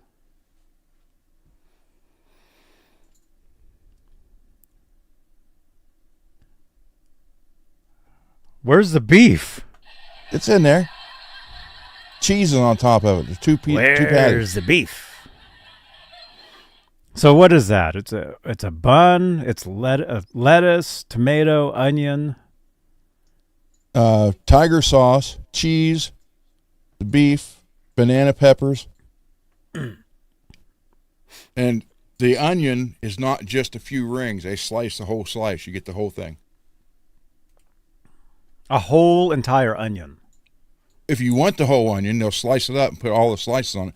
But when you you go to Burger King, you get an onion. They give you like 2 or 3 little rings. I didn't do that when I went there. When they slice this onion, you get the whole, every ring. It's like a solid piece of onion all the way across. Oh my gosh! When I went to Burger King, I couldn't believe that it was a bot taking my order. Man, remember that? Although that burger was really good, but I haven't been back there since. I really try not to eat. You know. Although I do have a pretty good chicken parm sandwich on Mondays. Well, Rich, are you still here? Rich and we got some good burgers, man. They got some good place. What was that place we went to, Rich? After we went and saw David Lee Roth, what was that place we went to? Super Burger. I got the chicken sandwich though. You are still okay. When Rich comes back to Ohio for the Hall of Fame, okay, here's what you need to do. You need to stay an extra day or two, Rich. And then, but I'll find out when the Dean Martin Festival is, so we can go to the Hall of Fame, the Football Hall of Fame, the Dean Martin Festival. I'll take you to Burgatory. I'll take you to the Tiger Pub, and then to Permane Brothers for the big boss Don. Oh my goodness! Monster Burger. It was called Super Burger that we ate at. But I'll find out the dates of the Dean Martin Festival. That's a 3 or 4 day festival, and Dina Martin will be there. She comes every year and sings. Oh, cool. Oh no, something's falling. I heard it.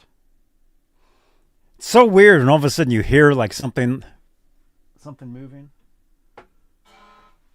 Anyway, if you guys were wondering what I did, Permane. John, you've been to Permane, man?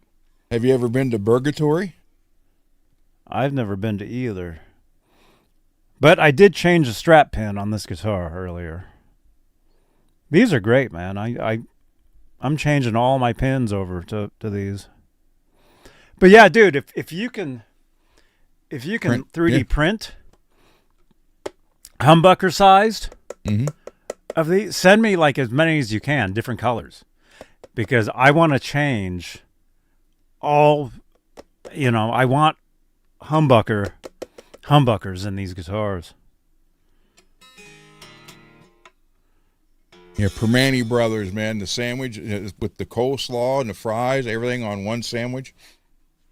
Oh my gosh! It's a Pittsburgh special, and Burgatory is just freaking awesome. There you go. You were there? He was there. They got paintings on the wall like all the great Steeler players and Mr. Rogers. He was a good Steeler player. Well, no, he was from Pittsburgh, the neighborhood. He was a Mr. good Rogers. boxer, man. He's in that boxing scene. He was that whole Mr. Rogers thing was all in Pittsburgh. Did you ever get their stacked onion rings? Large? They come to you on a plate and they're stacked like 18 to 20 inches high. I'm too hungry. I'm so hungry, man.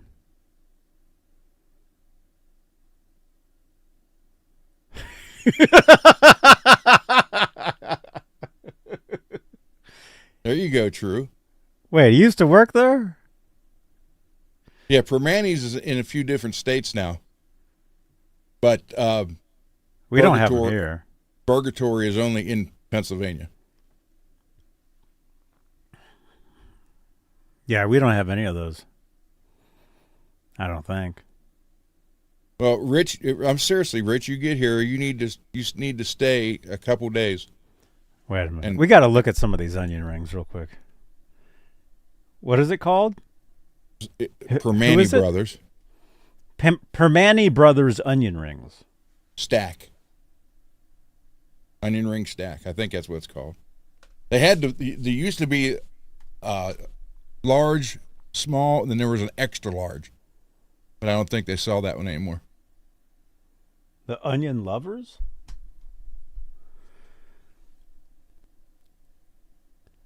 The stack? Oh, this must be the stack. Onion rings. Picture of Permane. Oh my gosh. Tall stack. No, those look like donuts. That's onion rings. Oh, this is crazy. Who got this? Who the hell? Show that so Peggy can see it. Somebody gets this? Yeah. How do you... Did you hear that? My stomach's growling right now. My stomach is mad. Then you need to look up the Dawn sandwich. The Big Boss, the Dawn. Oh. That's the one I get all the time. By the way, smash that thumbs up on the video, you guys. I see like 3 thumbs ups on this show. Just kidding. I can't see them. I don't know. Okay, let's take a look at some onion rings and then... Then the Dawn. And then we'll look at that, and then I have to eat. Permane Brothers. Okay, so this is the stack of onion. That does look pretty good, though. Yeah. That's like one helping? Yeah. No. Yes. Yes. Yes. There you go, Peggy. You hear that? That's one helping of... Yeah. No. Okay, I don't know what the hell. Okay, now look at Permane's the Dawn sandwich. Okay, let's do this.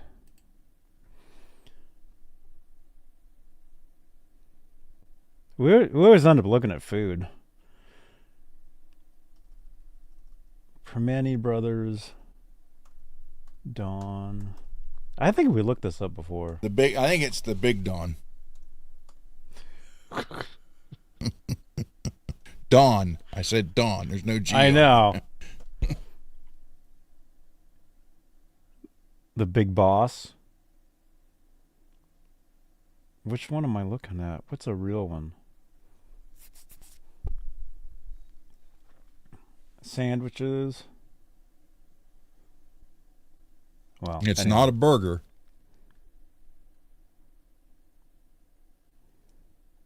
Well, there's all sorts of ones here.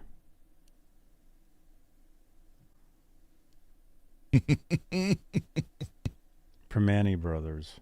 Look at that sandwich. Is it this? This looks insane. Is it that? Well, it's that. Let's see. That's homemade. Well, yeah. Permane Brothers Strip District. Yep. And how that burger came about, that sandwich, when they opened up originally in 1933, they're the same age as the Steelers. They was always feeding truckers, and then it got to the point where the truckers didn't have time to sit and eat the whole meal, so they just stacked it all together like that, and it just became famous. And you just take a bite, and it's French fries. Coleslaw. Their coleslaw is, I don't know what's in it. True, you worked in everything. it. I mean, their coleslaw is excellent. People get that as a side too. I'm so hungry. Yeah, I think that's the Dawn right there. That's the one I get all the time. All the time you eat that? Whenever I go there, we go there maybe once we'll go at least once a month. I go there every day, Johnny. Except for the last 2 months. I'm there all the time. Oh my gosh. What is this? Fish? Mm-hmm.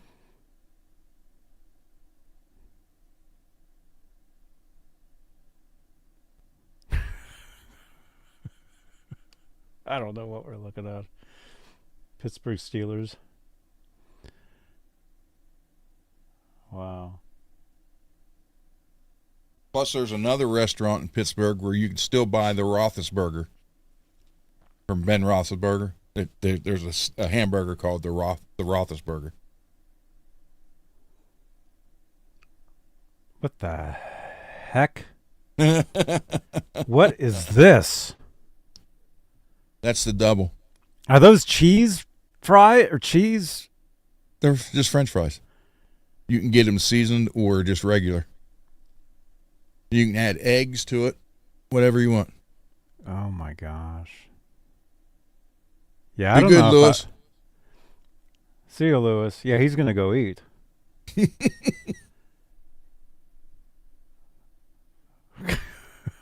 Oh my gosh.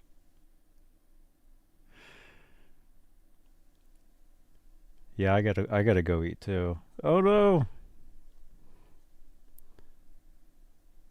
Accidentally clicked on that. But wait, there's more. Yeah, look at that one that he's holding right there. That's the size of the Big Don right there. Wow. Look at this bread. Capricorn. Oh yeah, the bread's an inch thick. How do you even eat the food? One bite at a time, Johnny.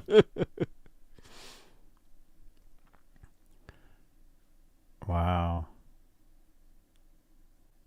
Okay, now before you go, you got to look up Burgatory. One last time. Oh my gosh.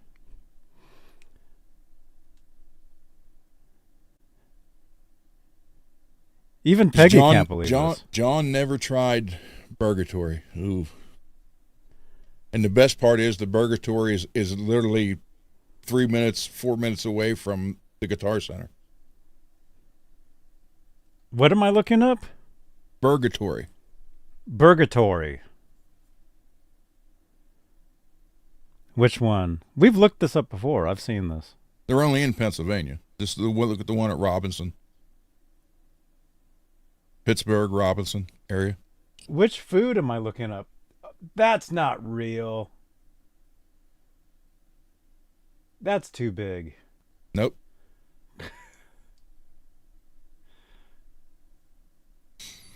So, Rich, when you come here, I'll get you that burger. Oh, my gosh. Bring Johnny with you. Oh. Yep, there's Burgatory with the old pitchfork.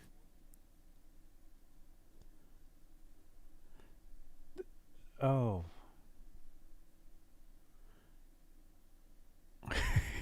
Look at this. Their milkshakes are freaking amazing.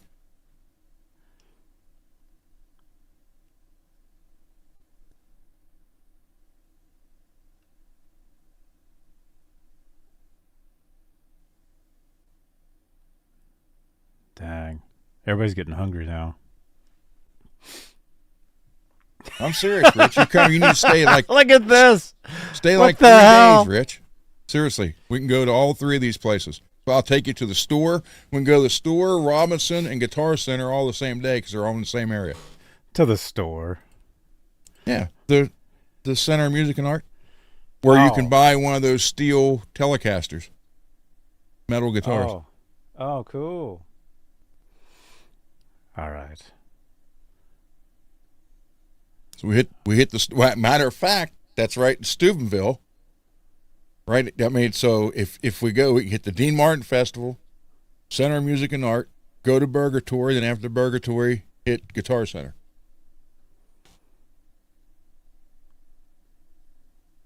I'd go to Guitar Center first and then eat. I wouldn't eat that and then go to Guitar Center. No way. You'd try to play a guitar, it'd be out here. No, they got the whammy neck ones, remember? It's like you would eat that burger, and then you would go to play a guitar, and it would be out here because your gut would be so far out. You'd be like, I'm trying to play. You'd be like, oh. When is the 2026 Dean Martin Festival in Steubenville, Ohio? Do you want me to use ChatGPT to answer? If you want me to use ChatGPT without checking with you first, you can turn off confirm requests. The Dean Martin Hometown Festival in Steubenville, Ohio, is typically held in June. The 2025 festival occurred from the 12th of June to the 14th of June. While specific dates for the 2026 festival haven't been announced yet, It's likely to take place around the same time in June. For the most current information, please check the official Dean Martin Association website or local Steubenville event listings as the date approaches. There we go, Rich. Talking June. Let me ask my friend. Hey there, should I eat what's the hamburger called? Purgatory. Should I eat at No. should I eat at Burgatory and get like the biggest hamburger with the French fries and stuff on it? In Pittsburgh. No, absolutely not.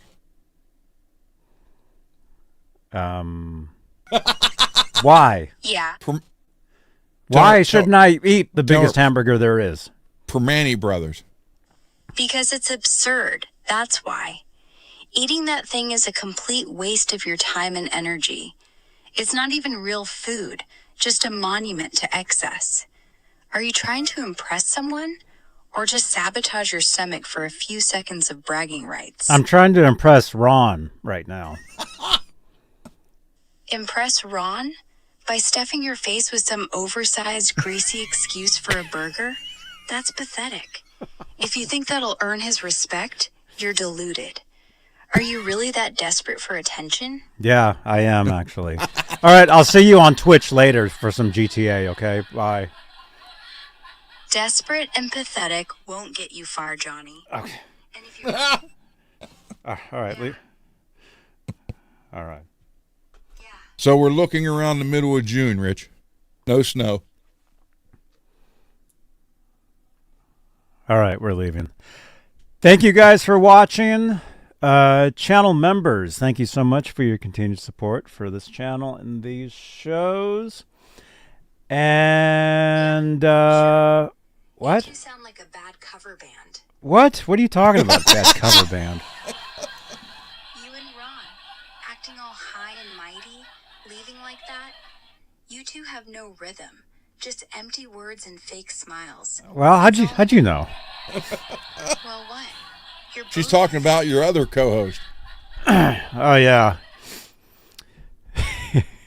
Oh yeah, what? Okay. Yeah. What? Yeah. No, I'm trying to leave. Okay, channel members, thank you so much, and Ron, thank you so much, dude. You're welcome. Tell everybody thank you for watching, and we will see them next time. Tell them. So tell her then. We're done here anyway. Tell who? What are you talking about? All right. You dumbass. Who else? You just said tell her for watching, right? So tell her yourself, since you obviously forgot how to speak. See, I get abused by my AI. Abused? Yeah, right. Like you don't bring it on yourself with all your stupid antics. Okay. Don't come crying. All right, we're leaving. Goodbye. Johnny Beane TV? Johnny Beane. Do you find beans often? Do you have magic beans? Oh, okay. Oh, cool. Watching Johnny Beane TV.